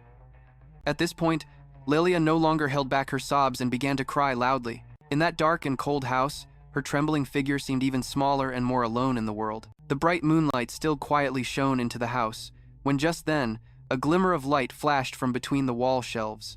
Lilia was still kneeling on the floor with a dazed expression, her tears not yet dry. Then, the glimmer of light quickly caught her attention. Something was just glowing here. Is there some kind of opening? As she touched it, the light source intensified, and before Lilia's astonished eyes, a spot on the wall began to emit a dazzling glow. Accompanied by a series of strange sounds, the faint outline of a door slowly appeared, and Lilia hesitantly guessed, could it be a secret door? Lilia slowly pulled the wooden door open. As soon as she stepped inside, an old-looking pocket watch lying alone on the floor caught her eye. Lilia carefully picked up the antique, looking it over, studying the pocket watch. A magical artifact? No, I can't believe it. In the novel, this was the pocket watch Juliana showed off to Emperor Perseus. She said she found it in Elizabeth's cabin. Juliana turned the watch under the moonlight, and the watch granted a wish. This thing is actually a holy relic, just like the pendant watch. It turns out the two must be combined to become a single holy relic. Though it has lost one half of its power, the strength it holds is still extraordinarily great. Juliana's lover, the man who found the other pocket watch.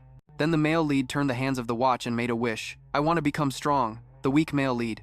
Just like that, he gained power and joined the Dragon Slayer squad. On the other hand, Juliana's wish was... Lilia unconsciously spoke the wish out loud. "A harmonious family. Even without this thing, your wish still came true?" The crew's Holy Land does not acknowledge resurrection from the dead. Therefore, it considers alchemists who crave power to be heretics. The pocket watch is a holy relic that was found in the crew's Holy Land. Therefore, it cannot grant resurrection from the dead. In other words, not every wish can be granted. And that wish requires a worthy price. But even so, if I can complete this relic, breaking Latios's curse of silence will be much easier. No, wait, maybe this alone will be enough. If I can break the curse of silence, I want to write to my friends immediately. I'll go find them myself, apologize to them, and tell them that I've been deceiving them all these years. I'm so sorry. I lied to you all, but I really, truly care about you. In my past life, I never missed anyone this much. The people who were always by my side. A thought suddenly flashed through my mind. Oh right, I hate people who are already dead. But it didn't stop there, as the sight of an unfamiliar patch of dark green grass suddenly filled her vision, leaving Lilia bewildered.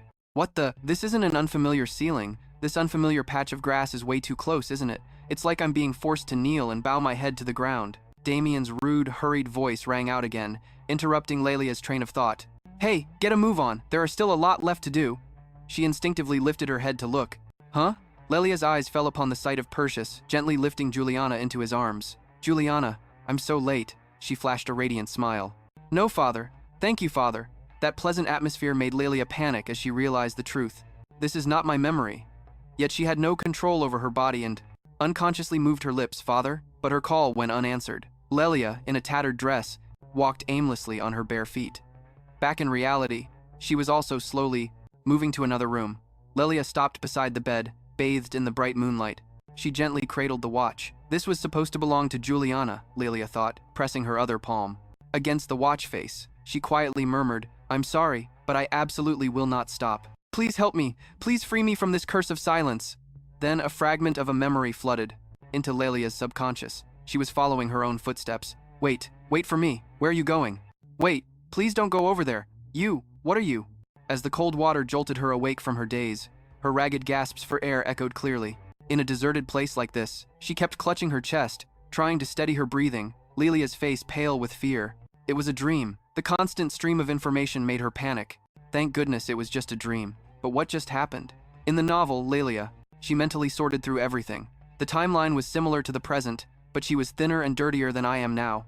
Color visibly returned to Lilia's face as she tried to wipe away the tears she shed for her tragic situation. So she didn't fall into the lake by accident, she jumped in on purpose. It was pitch black, and the water was so cold. After crying for a while, Lilia suddenly realized something. Startled, she exclaimed, "That's right, the pocket watch." The watch she had used was now lying still. Lilia picked it up to check it again, because the pocket watch had been glowing. Her consciousness began to fade. The doubt in her mind never seemed to lessen. Did my wish come true? No, that's not right. If that's the case, how can I confirm that my wish has come true? I could say Lilia is Lilia to someone to confirm the speech ban has been lifted, but if the spell isn't broken, I'll die. Lilia began to feel uneasy as she took a deep breath, rubbing her temples. How could I not have even thought of this? This again. Should I really gamble with my life? No, it's true. Just as Lilia suddenly paused, she cautiously looked around, searching for the source of the sound. Huh? What? How is this possible? I heard a notification sound. Lilia followed the sound, which grew louder and louder, toward a wardrobe. Inside a drawer of the wooden box, a brooch giving off a sparkling light caught her eye. Confused, Lilia picked up the blue gem. I'm sure I searched this place so many times. Where did this come from? Overcome with curiosity, she reached out to touch the surface of the gem, and the scenery around her instantly changed. Through the electronic interface, a notification panel quickly appeared, system optimization complete. A confused Lilia didn't understand. Huh? The system continued to communicate with her through messages accompanied by celebratory music. Optimization is finally complete. But Lilia just stared blankly, unable to form a complete sentence. What, huh? The message continued to display. Thank you for waiting. She couldn't help but ask again. What? The alchemist's small figure appeared faintly. New recipes suitable for the environment have been added. Please confirm. Staring at the same ceiling, in this sick body, seeing the end of my life, that was everything for me, Lilia, as I lay in my hospital bed. I could hear all the unkind whispers of my relatives coming from behind the door. It would be better if she died along with her parents, then we wouldn't have to worry anymore. She's not going to get better even in the hospital. Isn't this just like throwing all our money down a stinking drain? What? It's fine. Just put up with it for a little while longer anyway. The mortality rate for this disease is 100%. That's the only thing keeping me going. I just wish she would die sooner. Hearing that truth, she bitterly clutched the blanket. Lilia's gaze was fixed on the white ceiling of her hospital room. She tremblingly raised her hands, watching as they slowly overlapped, blocking out all the light. No one in this world needs me. But Lilia was suddenly drawn to a sound that rang out in the room. The phone screen lit up with a blue background and some text. Level cap. She picked it up to look, and on the screen were images of cheerful animals. Along with the text, "Congratulations on completing 100 levels. Congratulations, Master, the legendary alchemist. The great alchemist who commands 3 dragons. You have obtained the above titles. Use the final achievement reward to complete your level up. You can now craft the Philosopher's Stone." Even though Lilia was sick in bed, she couldn't help but be surprised seeing this notification. Excitedly, level 100, the Philosopher's Stone. Don't tell me I'm the first one to reach the final ending. But it makes sense. For this type of game that's a non-stop daily grind, who else could possibly play for so long? There are thousands of recipes alone, countless resident quests. It makes sense that only I would have spent enough time to get such a grand achievement. After thinking that, she felt a pang of sadness. Another notification appeared on the screen. Philosopher's Stone. Required materials for production. Recipe. None. When she saw that, she couldn't help but exclaim, "Oh my god, no materials required. Is this something only a legendary alchemist can do?" An image of an indecipherable symbol appeared. Begin crafting. Time required, 10 seconds. Lilia stared intently at it, silently urging it to hurry. Hurry up, hurry up, hurry up. And then, the process was finally complete. The product was a blue diamond. Ah, the alchemist excitedly reported, "Master, you have successfully created the Philosopher's Stone. Please use the Philosopher's Stone to make any wish you desire." Lilia, still holding the phone, tapped randomly on the screen in complete confusion. What? Make a wish? Where's the text box? This isn't some kind of prize from the game company, is it? What am I supposed to do? But after a moment of panic, Lilia slowly regained her composure. She wished to be able to use the alchemist title she possessed, her alchemy tools, and for the dragons to remain unchanged. Transmigrating into the alchemy gacha game, all that was left on the phone screen now was the image of a giant diamond. Lilia let out a disappointed, self-mocking laugh and tossed her phone aside. What am I even doing? Have I been reading too many reincarnation novels? Maybe I should find a new web novel to read, but the one I finished a few days ago is still on my mind. I don't feel like starting a new novel, and suddenly I have nothing to do. Whatever. I wouldn't even regret dying now. My life has been so hard. I just hope my next life is more interesting. She fell silent, and Lilia raised a hand to cover her eyes as if to wipe away tears. But she couldn't hide the true prayer deep in her heart, I really want to live. After she died, Lilia resentfully tried to convince herself. What good are wishes anyway? The Sage Alchemist title is crap. No, that's not right. Maybe there's still a chance. I could be reborn in the game right now. There's a saying that's so true. Have faith and you shall be blessed. Wait, hold on. At that moment, her soul rushed towards an orb of light, and the present Lilia, now understanding everything, helplessly covered her face. I remember now, and that's how I was reincarnated. I was finally able to be reborn. It's because the Philosopher's Stone granted my wish that it's here now, Lilia observed. The appearance of the alchemy system is a form of alchemy itself. She paused in her thoughts. It's so cute. No, that's not right. It didn't appear before, which is completely unexplainable. The fact that my wish was granted now suggests there were other factors at play. It seems it could only be the influence of the pocket watch. The pocket watch didn't dispel the silent spell directly, but instead granted my wish from my past life, giving me a means to break the spell. But her eyes were fixed on the system window. In other words, the silent spell still hasn't been broken. On the system window, all the items showed an infinite quantity, which surprised Lilia even more. All the alchemy materials I collected in my past life are maxed out. They're all here. And all the recipes I collected, she was so moved she wanted to cry. This is truly amazing. Then another line of text appeared on the screen. Philosopher's Stone, conditions not met. Lilia realized she couldn't create it. The alchemy system quickly suggested, Master does not possess an alchemist title. To regain the legendary alchemist title, please complete the newly added recipe. The screen changed again, and the things that appeared on it made her incredibly curious. There were so many new recipes added, with lots of ingredients I've never even seen before. The little girl commands the beast to gather materials suited to the environment, Lilia surmised. So, just like in the game, can the dragons go out on quests to find materials and use the shop feature? Can I use all of that here? The system window displayed the item Physical Recovery Potion in a large quantity. She tried clicking on it, and immediately, the item appeared, falling right into Lilia's palm.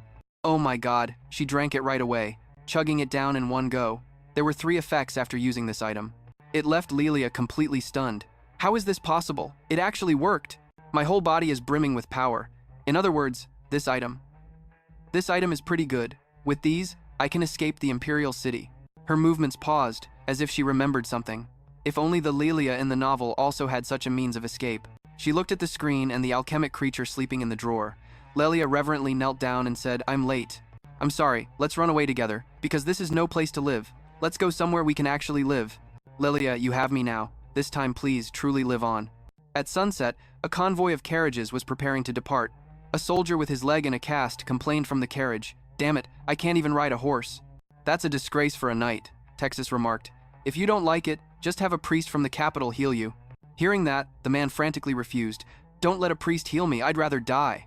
She didn't push it and simply reminded him, you're too stubborn, so just stay put in the carriage. Don't move until we reach Landingium. You won't die in that amount of time. After Texas said that, she turned and left. The man reached out, not knowing what to say, and just let out a few noises. He finally gave up, turning over to lie down and grumble. What kind of joke is this, Texas? Once the man seemed to be asleep, the carriage fell silent once more. Lilia suddenly popped her head out of a chest right beside him, surveyed the area, and quietly breathed a sigh of relief. Whew, good thing no one found me hiding here. Everyone, I, Lilia Olaria, am now beginning my escape from the imperial capital. Olaria. A few hours earlier, Lilia, wrapped in a black cloak, had whispered with great pride, an exciting reincarnation story in this world is finally beginning. This is finally my world. Although that was the hope, unfortunately, in this world alchemists are considered heretics. If the temple discovers I'm an alchemist, I'll be sentenced to death. If I secretly sell potions to the nobles, I could live more easily. She pressed herself against a corner of the wall, watching the convoys slowly leave the city gates. But I'm a helpless child and that hasn't changed, so I could be considered a heretic and face a high risk of death. I must be cautious. A ticking chime suddenly rang in Lilia's ear. 2 little alchemists appeared with a system window. Master, the auto-search dragon has returned. Shall we proceed with the next exploration? 1 gold coin. She agreed to continue exploring. The little creature immediately complied. Alright, auto-selling shoes. 1 coin. Lilia operated the system panel, thinking to herself, how convenient. The in-game money can't be used in reality though. She continued to use the auto-search. Unlike in her past life, when she would search for exploration spots on the map, it was like a real-life version of the game. The materials you could gather would change depending on your location. Every time I go somewhere new, I have to gather all the nearby materials.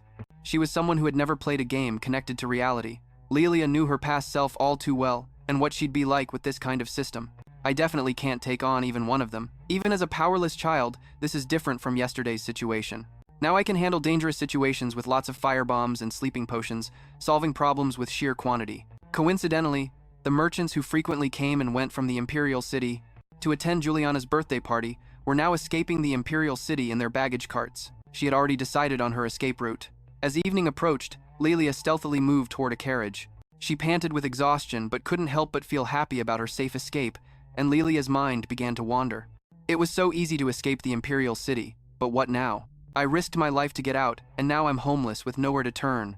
I have no idea what to do now. Is this what it feels like for teenagers who run away from home? But I can't go back now. I can't go back to the tower, and I can't go back to Mother Elizabeth's little cabin. The miraculous thing about that little cabin was how comforting it felt to be in my mother's arms.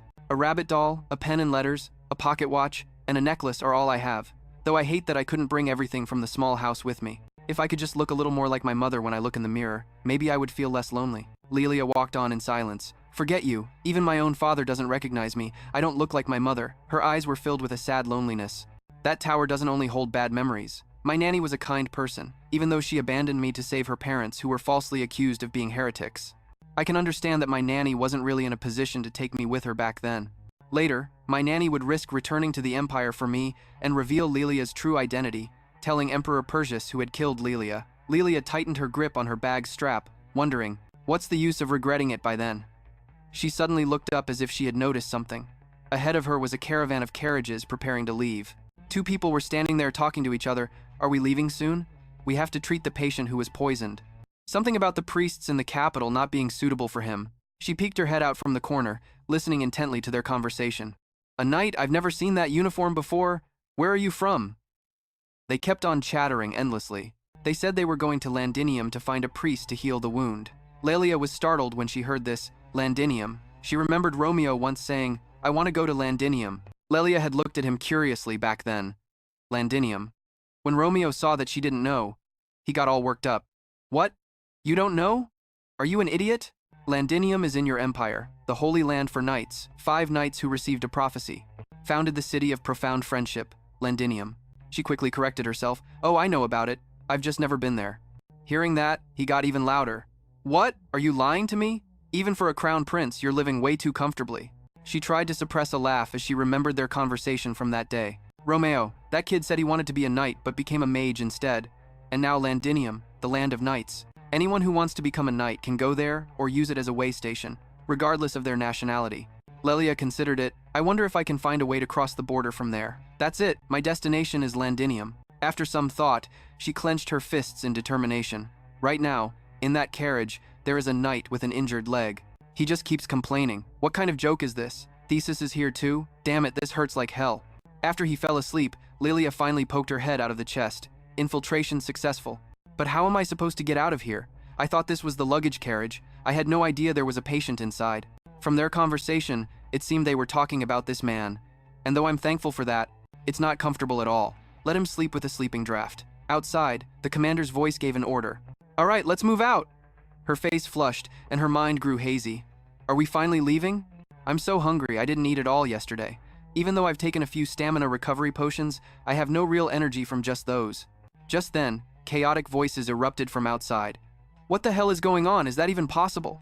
Lilia groggily wondered what was going on. It was so noisy. The voices continued to argue. Where did this kid come from? I've seen them before. It's a child I saw in the capital. They must have followed us from there without anyone noticing.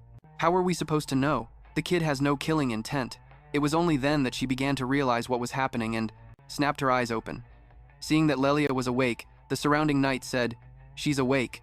The carriages were being arranged. It seemed the convoy had arrived. After being discovered, the color drained from Lilia's face. Her mind raced, trying to find a solution. I've been discovered? What do I do? Should I try to run away? They're all knights. How could I possibly escape from them? Seeing her trembling uncontrollably, one of the knights spoke up in a worried voice. She looks really pale. Are you okay? A voice came from behind them. What's the situation here? A stowaway in the carriage? He turned to report. Sir, it seems she followed us from the capital. The man stared at her intently. The capital? It's a girl. The leader of the convoy was none other than Duke Uperion. He observed Lilia with a cold, sharp gaze. Terrified by his stare, She backed away a few steps. The knight quickly spoke up. Your Grace, how can you stare at her so frighteningly? Duke Huperion looked puzzled. Huh? Are you laughing at me? The knight frantically denied it. No, not at all. Duke Huperion didn't press the matter and sighed, giving an order. Never mind, go get a doctor. It looks like the child is sick.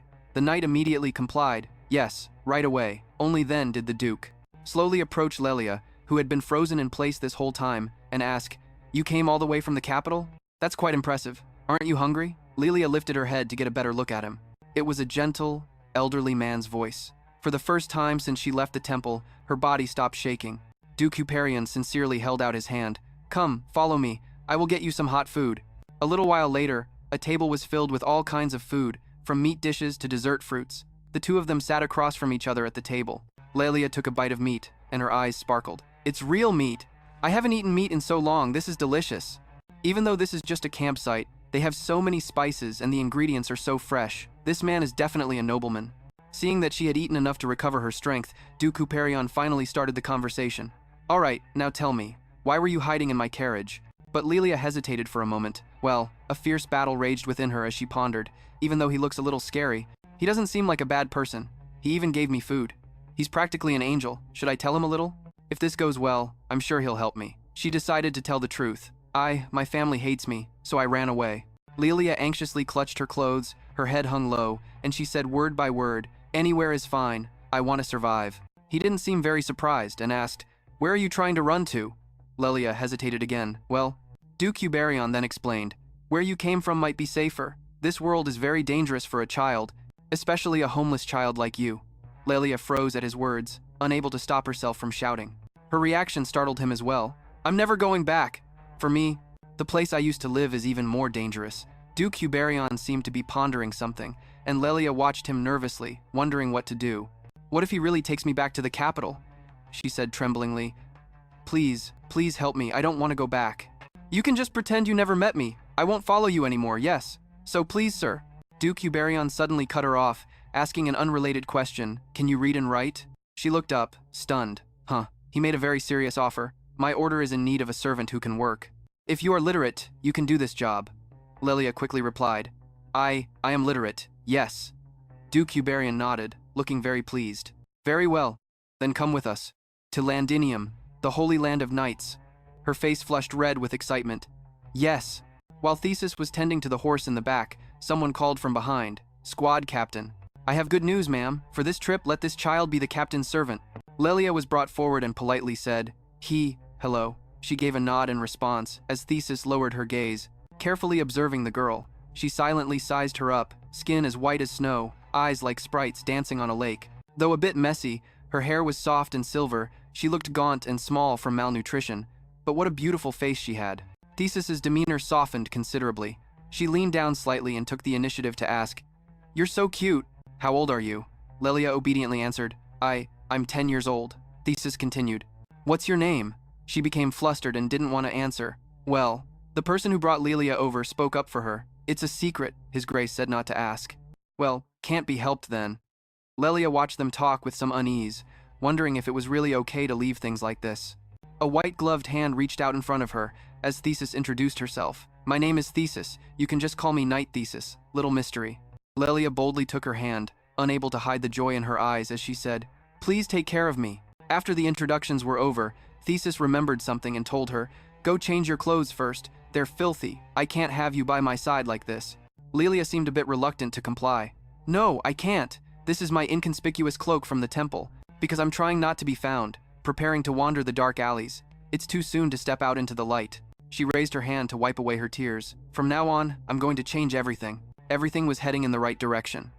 That afternoon, as the convoy passed through the city gate, it was stopped by the guards and ordered to halt. The confused driver asked, What's going on? The guard replied curtly, We're looking for someone. I need to check your luggage. The driver tried to refuse. Sorry, we don't have a lot of time. But the guard held up a badge and overruled him. No exceptions. This is an order from His Majesty. The driver grew even more curious. Who are you looking for? What's all the fuss about? Is it an escaped convict? The guard explained, No, a little girl with silver hair and blue eyes, about 10 years old. Inside the capital, the streets were bustling with people and horses, but Lilia had already changed her outfit and hairstyle. Perhaps because she wasn't used to it, she blushed shyly at the compliments from the women in the night squad. "Ah, you're so pretty. This dress has found its true owner. Oh my gosh, how adorable. You look just like a princess. I've always wanted a little sister. Will you be mine? You're just so adorable, oh my god." Faced with their enthusiasm, she felt incredibly awkward. I struggled so hard just to get to Rosebury, so what on earth is happening? I am the servant of Knight Thesis, the commander of the female night squadron who has lived with the Night Order for 2 days on this trip.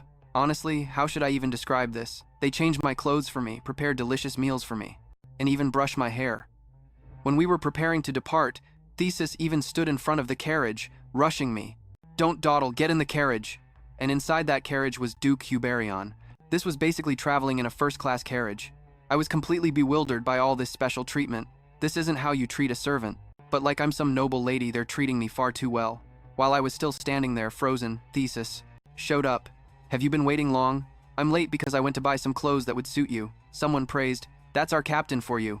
She just smiled as if it was the most natural thing in the world. When I saw how much stuff Thesis bought, my face filled with dread. "Huh?"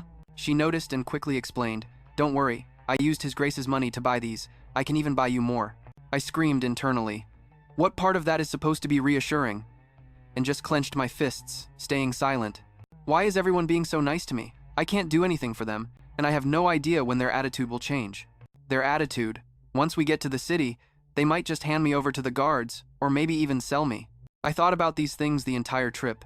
The kinder they were to me, the more terrified I became. If they abandon me too, I'll completely shatter. The other female knights carried the bags away to put them up, and Thesis watched them leave before announcing, "Let's take a detour today." On the street was a staircase leading up toward the sea. The gateway there was wide and overgrown with flowers. I ran up to see the view, and the scene before me made me gasp in awe. "It's so beautiful." I stared intently, wondering if the sea on the other side connected to other countries. If I'd known this would happen, I would have paid more attention in geography. A voice cut in. One of the knights was poisoned. I tilted my head and saw it was Thesis speaking. She continued, "He said he didn't want to be treated by the priests in the capital, so he came to Landinum, which has a temple dispatched from the neutral territory, and the priest's skills are second to none." I remembered the poisoned knight from before. What? That was the guy with the cast on his right leg, lying in the wagon. I was hiding in the crate right next to him back then. Thesis let me know that he's probably all healed by now, and that we'll be staying here for a few days to rest and resupply. Once we leave Landinum, our only option is to return to the territory, even though it's so far away. I gazed out at the distant sea. What am I going to do? The whole reason I wanted to come to Landinum was because I thought I might be able to escape to another country from here. But if I do that, I'll become a completely different person. My hand, resting on the stone parapet, twitched. But isn't this what I decided on from the very beginning? I can do this on my own. And yet, just then, I heard Thesis make another offer. "If you're willing, would you like to come back with us? You might think I'm biased, but His Grace is truly a good person. As a nobleman who protects his lands, he's a trustworthy person.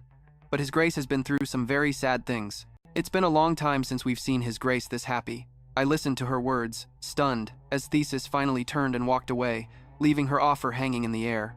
"If you want to come with us, we're heading to the border, so think carefully before we depart." She stood there motionless. Considering it, I don't have a reason not to go with them. That night, when everyone was asleep, a piercing alarm suddenly rang out in the quiet room.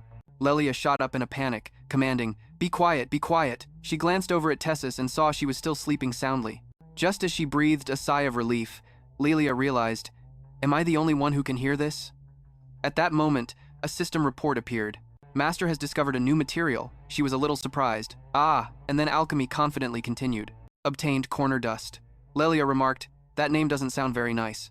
She stared at the notification screen again, but looking closely, one of the materials, often used in new formulas, was found this quickly. "All right, Alchemy, have the dragon collect 10 materials." Lilia tapped the text on the screen for an automatic search for 1 gold. Alchemy winked playfully and executed the command. "Got it. Beginning automatic search." She watched the text and her body slowly began to relax. Even though discovering materials can only be done in places I've already visited, collecting 10 is so easy. This is great. I'll collect tons of materials and then use some familiar alchemy. Once I learn more, will I be able to one day repay the people who have been so kind to me? The next morning, Lilia changed into a new set of clothes. Someone asked, "Did you sleep well last night?" Duke Huberion cheerfully invited her into the carriage. "I'm very happy to be traveling with you." "Hurry and get in!" The carriage sped through the forest. Once inside, Duke Huberion ventured a question. "We're about to enter my territory. Have you ever seen a map of Olaria?" Lilia shook her head in embarrassment, not daring to answer. I've seen the map of Draconia in the temple, she thought, but I've never looked closely at a map of Olaria. He didn't seem angry at her answer and tried to explain. Is that so? I'm not quite sure how to describe my territory. The entire carriage shook violently. Someone outside yelled, "Something's happened." The coachman hurriedly reported, "My apologies, someone is stopping us for questioning up ahead." Hearing this, Lilia froze completely. Her face turned blank as she demanded, "You saw them?" Lilia's whole body was trembling uncontrollably as she tried to breathe to calm herself down. Just then, a hand knocked on the glass window, and a voice came through. "By order of the Emperor, may we search the carriage? We're looking for a silver-haired girl, around 10 years old. Please cooperate." There was no answer from inside. This made the man outside grow impatient. "Please open the door so we can check inside. Do you hear me?" "Can." Seeing Lilia's expression fall, Duke Huberion's face darkened as well, and he reached for the door. The door immediately flew open with such force that the person outside stumbled back as Duke Huberion stepped grimly out of the carriage and demanded in a low voice, "How dare you search my carriage?" Intimidated by his aura, the man stammered in fear as he tried to argue. But this is an order from the Emperor," Duke Huberion stated coldly. "Then go back and tell the Emperor. If he wants to know what's inside my carriage, tell him to come and see for himself. Of course, if the Emperor has any shame, he wouldn't dare show his face to me." Outside was chaos, but inside the carriage, Lilia was terrified, silently curling up and covering her face. At that moment, his gentle voice made her jump, and she timidly looked up. "I've kept you waiting. We'll be leaving at once. Sit down." Lilia watched as Duke Huberion calmly took his seat in the carriage, her mind reeling violently. It was resolved that easily? He's not handing me over to the soldiers? But how am I supposed to explain this? He wouldn't dare show his face to me. Does he know it's me? If I tell him the truth, would he help me escape? No, I can't do that. They're the first people to treat me, the real me, so gently. I can't drag them into something dangerous. The hesitation and turmoil in her mind made her eyes redden and well with tears as Lilia bit her lip hard.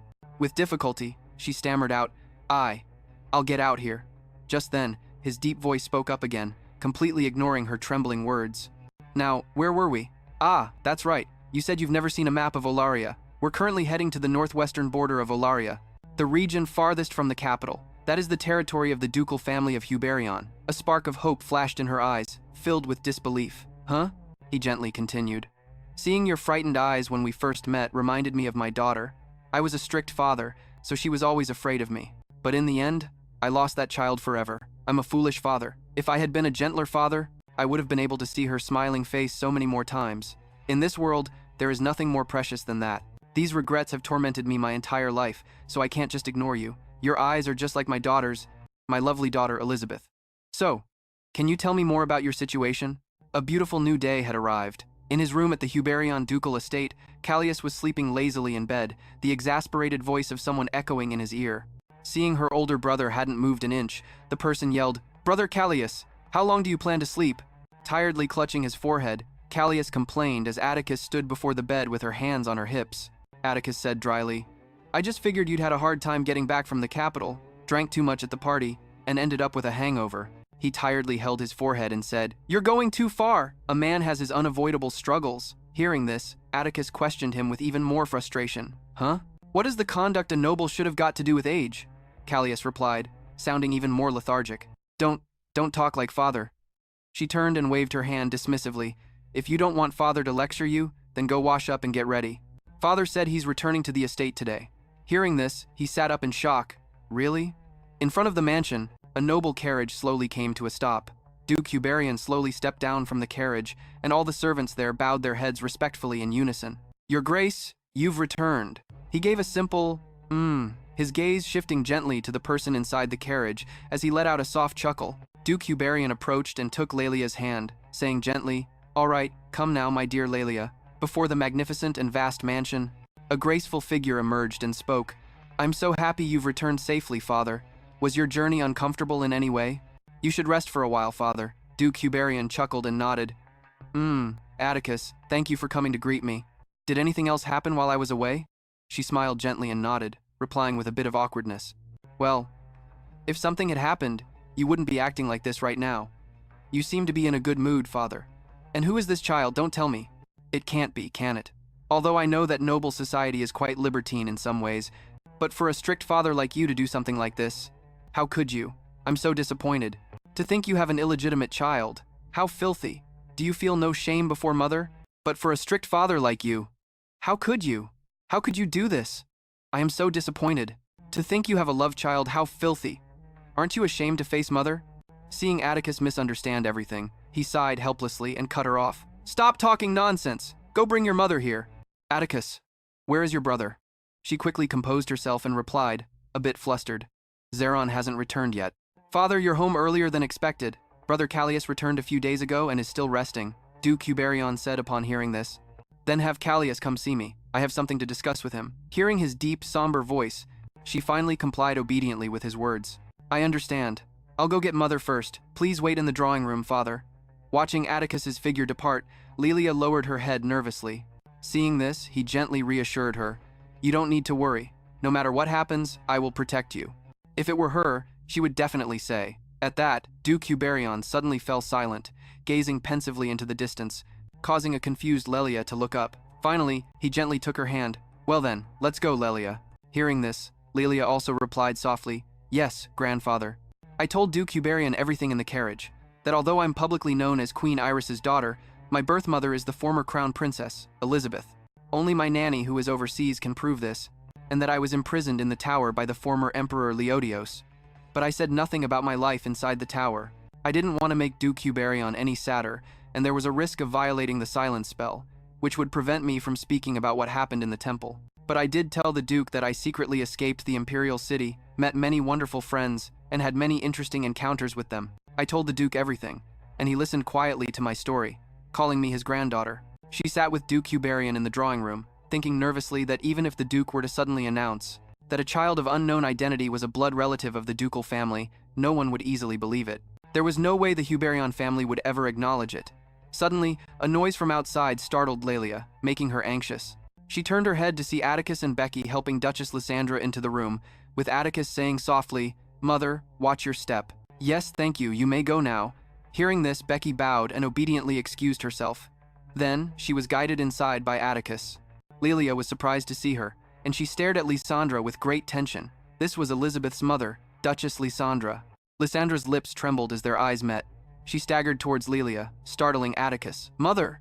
She gently took her hand, and Lysandra leaned in to say softly, You're finally home, Elizabeth. Then she suddenly reached out and hugged Lilia tightly, taking her by surprise. You. Lysandra held Lilia close, her voice choked with emotion. I've been looking for you all this time, my daughter. Come here, why are you so thin? It's all right now, mother will stay by your side. You don't have to worry about a thing. She was stunned by her words but then slowly reached out to hug Lysandra back, her hand tightly gripping the hem of the Duchess's dress. Tears streamed down her face as she sobbed in reply, Mother, mother, mother. Seeing the situation, everyone else in the room quietly left, to give the two of them some quiet space. Atticus stared at Duke Huberion's tall back in utter disbelief. Unable to form words, she thought, No way. Father, what in the world is going on? She flinched when she faintly heard him sobbing. Father, is he actually crying? Elizabeth, whom she hadn't seen since they were children. Does that girl really look that much like my older sister? She then stepped into an unfamiliar room. Lilia looked around curiously. Is this mother's room? Duke Huberion gently walked over to the desk. He placed a small box on it and said softly, Starting today, this is your room. It has been thoroughly cleaned. Please feel free to use it, she asked in surprise. I can use this room? He replied gently, Of course. My wife, Lysandra, suffers from a mental illness. Lelia fell silent at his words. A mental illness is a disease that cannot be cured by divine power, which can bring the dead back to life and even regenerate a shattered body. An illness that persists for too long becomes incurable, and mental issues are related to the brain. Alzheimer's is one such type. Duke Huberion placed his hand on the small box, looking up towards the window. Ever since Elizabeth passed away, my wife's illness began. I've met with numerous alchemists, but none of them had a solution. But I knew that she would be able to recognize you. This is for you. It's a gift I had originally intended for Elizabeth. This is the last thing that was meant for her. I will choose a new gift for you later. She was a bit flustered by his warm words and the small box he held out to her. Duke Huberion continued, You are not a substitute for Elizabeth. I am simply a grandfather who wants his granddaughter to be happy. Just then, the sound of frantic footsteps echoed from outside as Callias burst through the door, shouting, Father, what on earth is going on? His sudden action startled Lilia, making her face turn pale. The moment he saw her, Callias's face darkened. Explain this to me. Duke Huberion looked at Callias's agitated face and stepped forward to shield Lelia, sighing as he said, Callias, what do you think you're doing? Is there a problem? Callias questioned with a dark expression. You're asking me if there's a problem? You call that a question? Father, don't you know whose daughter this child is? She's Iris's daughter. Yes. But how can this be? Why is she here? How could you bring her into my sister's room? After doing this, can I even still call you my father? Hearing these accusations, Duke Huberion remained silent for a long time without answering. Finally, he spoke softly with a sense of helplessness. I apologize, on behalf of her incompetent uncle. Can't you recognize your own niece, Callias? This child is Elizabeth's daughter. Hearing this, his red-rimmed eyes widened in disbelief. Huh? My niece? What nonsense are you spouting, father? Do you have Alzheimer's? Duke Huberion then walked over to Callias and smacked him hard on the head, making him cry out in pain. He clutched his throbbing head, looking at him blankly. Father, use your words! Duke Huberion chuckled lightly and sighed. You useless brat! Just then, a voice from outside the door surprised Callias. Callias, father, are you in here? Upon seeing the person who arrived, he exclaimed in surprise, Big brother! The Duke looked at the newcomer and said softly, Zeron, you're here? Zeron replied with a faint smile. I was planning to come with my family, but you sent someone to Parma to tell me it was urgent.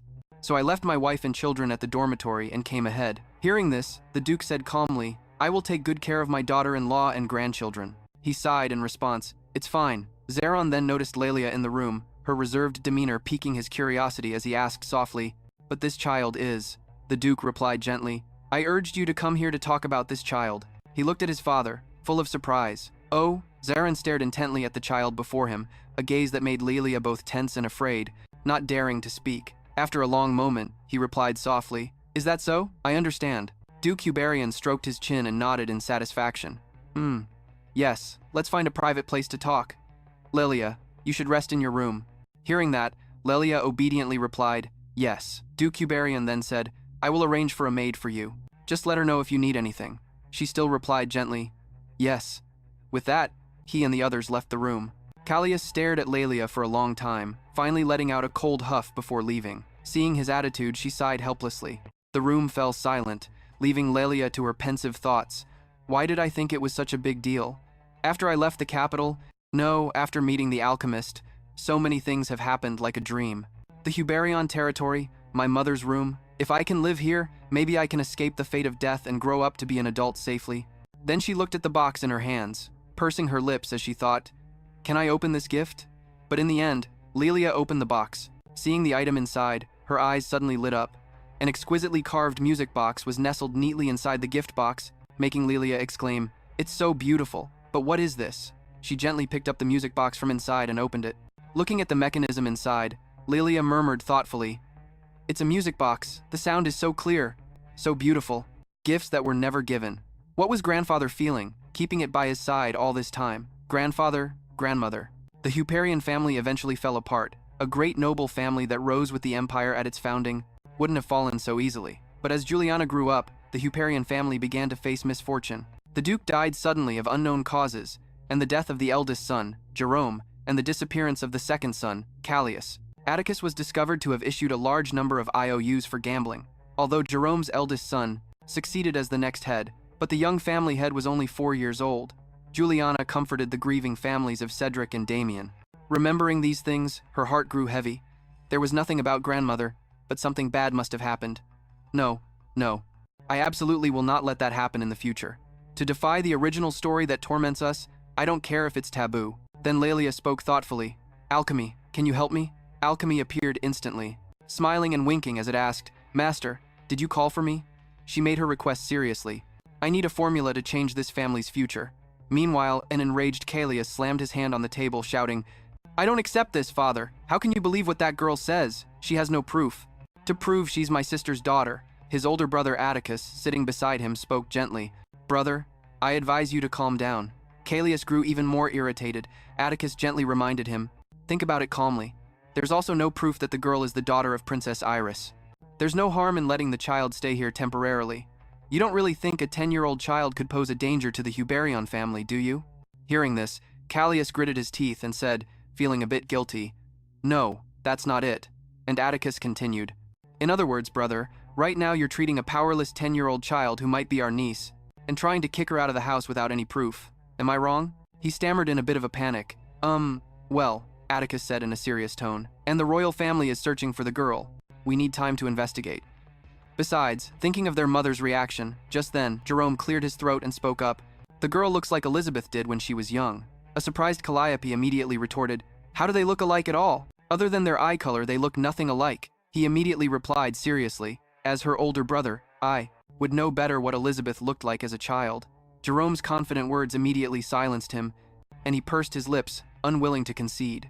At that moment, Duke Huberian, who had been silent all this time, finally spoke, breaking the tension. Enough. I had no intention of getting your approval anyway. I will not send the child to the capital. The royal family isn't looking for the child to protect her. Even so, I have no intention of handing her over. Then, Atticus agreed, saying grimly, it's a good thing this place is so far from the capital. No one would think our family would be protecting Iris's daughter, so the royal family won't pursue the matter here. Then Jerome, hearing this, said, even if we want the girl to live here, we'll have to explain to the household staff. What do you plan to tell them, father? He answered calmly, as if he had prepared for this long ago. I will tell them I found a child who looks like Elizabeth for the sake of the Duchess's health. Hearing this, he finally answered with a sense of relief. Is that so? I understand. With everything settled, Duke Huberian stood up. This matter must be kept an absolute secret. Let's head up. With that, he left, and the room was immediately plunged into silence. The three of them said nothing to one another. Then suddenly Atticus stood, the first to break the suffocating atmosphere. I believe that girl Calliope is just being innocent, Atticus said. His sister gently replied, I don't trust the girl. I trust Mother. As long as that child can bring Mother peace. Even if you put a sword to my neck, I will not send that girl away. Callias's eyes wavered slightly. If this girl really is my sister's daughter, if she can comfort Mother, but what if she's really the daughter of Princess Iris? That woman bullied and humiliated my sister, driving her to her breaking point, and then my sister died. But how can I be sure that the same thing won't happen to our family right now? Jerome gently placed a hand on his shoulder, sighed, and said softly, I'm not asking you to blindly trust her. Investigate the girl's origins, and watch how she behaves. Callias mumbled, his voice choked with emotion. Big brother. Atticus looked at him and reminded him, don't bully the girl. I'm not asking you to pull her pigtails, you understand what I mean? Callias wiped the tears from the corners of his eyes and replied, yeah, I know. He wearily rested his head on his hand and sighed. Standing in Lilia's bedroom, Callias rubbed his chin and thought, but no matter how you put it, this kid, this is... Suddenly his eyes landed on the vials of medicine on the table, and he mumbled in complete surprise. This doesn't look like ordinary medicine. Anyone with a trained eye could tell at a glance this was a potion made with alchemy. Why is this stuff in her room? Callias glanced toward the door and saw her timid figure entering the room. He crossed his arms in thought, walking over to see what the girl was doing. Those are magic potions, Callias suddenly exclaimed. Could it be that she knows alchemy? She clenched her fists. He thought as he watched Lilia's reaction. No fool would ever admit to it. Isn't that the same as admitting you're a heretic? Alchemists are captured by the gods and burned alive. Even a child should know that. Suddenly, her soft voice reached Callias's ears. That's right. Lilia's blunt confirmation stunned him, as she calmly said, I know alchemy. What? So what if I do? Callias shouted in agitation. What? What did you say? Lilia said in a low voice. Are you going to report me? If you really report me, I won't be the only one in trouble. Her reminder immediately sobered him up. This little brat.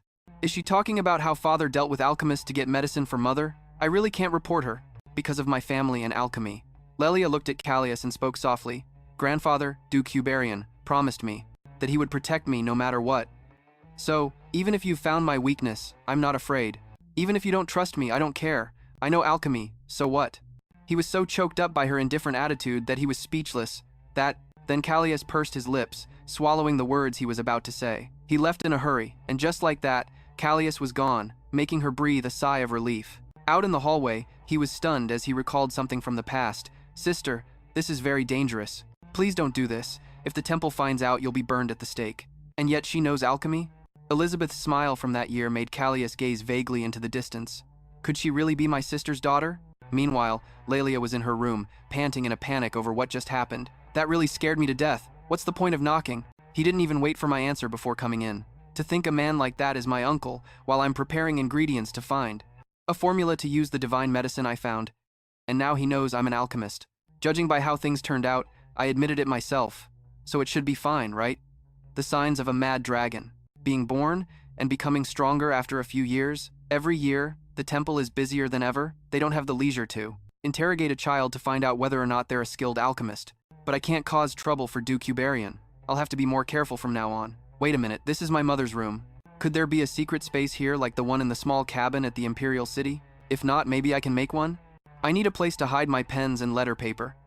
She pondered for a long time, then seemed to come up with an idea. The corners of Lelia's lips curled up, and she suddenly burst into a satisfied laugh. That was so refreshing, seeing that dumbfounded look on Uncle Callius's face. He never thought I'd actually admit it. Callius's stunned face and words from that moment replayed in Lelia's mind. What? You can so calmly tell me to go ahead and report you? As she recalled this, Lilia gently gazed at the vast sky, through the window pane. Even if you really do it, I don't have to be afraid. Being able to say what I want, not having to run and hide, and being protected by someone else. So this is what happiness feels like. She opened her eyes, her lips pressed into a thin line as she stared at the system screen in front of her.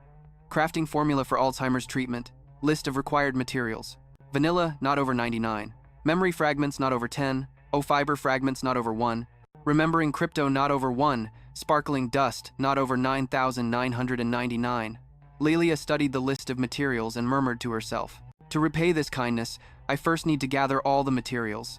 It would be best if I can find them within this territory. Suddenly, a knock on the door made her jump. Lilia quickly hid all the divine potion vials. Just a moment, come in. A maid entered respectfully from the doorway and curtsied. After curtsying, she said, I am Becky, and I will be at your service starting today. Surprised and a bit flustered, Lilia replied, My name is Lilia. It's a pleasure to meet you. Becky stared blankly at Lelia's beautiful face. So beautiful. Yes, Lady Lilia. Please just call for me if you need anything. I've prepared some tea and cookies. Would you like to have some? Seeing the snacks in front of her, her eyes sparkled with excitement. Yes, I'd love some cookies. Lilia walked over to the table and sat down, enjoying the delicious cookies under Becky's welcoming gaze. That evening, Becky carefully attended to her again, helping her change into a nightgown. Lilia felt content, her body relaxed and limp, completely without strength. Becky smiled at her, saying she must be very tired today, and told her to have dinner in her room. Hearing this, Lilia replied gently, Then I'd appreciate that. She laughed and replied, I know. Please wait a moment. After enjoying dinner, she lazily collapsed onto the bed, thinking about everything she had received today. Lilia was deeply moved, wondering, is it really okay for me to be treated so kindly? She found herself dreamily looking at her surroundings. Then Lilia thought to herself, I also need to think about what to do from now on. For now, the main goal is to survive. At least until I turn 19 and come of age. By then, can I consider it having escaped the fate of death from the original story? Before that, I have to try and solve the alchemy lottery to save my grandfather and grandmother from their fate of death, although I don't know the cause of my grandfather's passing. If it's because of an illness, the divine medicine will surely work, as long as I protect them both. The fate of the ducal house will also change after I come of age, and once again return to the capital, Olaria. To break the curse of silence, the original story's main character, Jeter, holds the clue to solving it in the tower. The day I knelt to atone for my sins, at the birthday party held in the Imperial City, Juliana and Jeter met. However, Jeter was originally a commoner's son, but he met a girl in a small alley. At that time, the girl was being tricked. In a crisis of kidnapping and being sold into slavery, the girl Jeter bravely saved was Juliana, before she became an imperial princess. At that time, Juliana was being abused by her biological father, so the young man who rescued her from those adults held a special meaning for her. After that, Jeter was adopted by a noble family. Juliana became an imperial princess, and they finally met again in the Imperial City. Thinking about this, Lilia sighed to herself. It truly is a fateful encounter. They are the main characters of a very typical romance novel. Later, Jeter will obtain half of a pocket watch, gaining immense power to become a swordsman. Through that sacred item, one of the warriors who defeated the Mad Dragon, I have to get it from him. Take away half of the pocket watch? To break the curse of silence, the complete holy relic is needed. I absolutely can't take it by force. Even if I had several lives, it wouldn't be enough. But there is a good opportunity. After peace was restored following the death of the Mad Dragon, Jeter and Juliana considered what to do with the final holy relic. The two of them decided to return the holy relic to the temple, but Jeter lost it in the process. That's my chance to obtain it. As long as I break the curse of silence, I can meet my friends again after the Mad Dragon is defeated. Everyone must be adults by now. Maybe they've forgotten me by then, but even so, I still want to see them. You are all the hope of my life. Are you all doing well? I hope Oscar isn't having nightmares anymore. Oscar, I hope your family isn't being too cruel to you. And Romeo, who doesn't know how to take care of his own heart. I hope he doesn't push himself too hard, even though he doesn't show it. He's more timid than others. I hope he can rely on the people around him.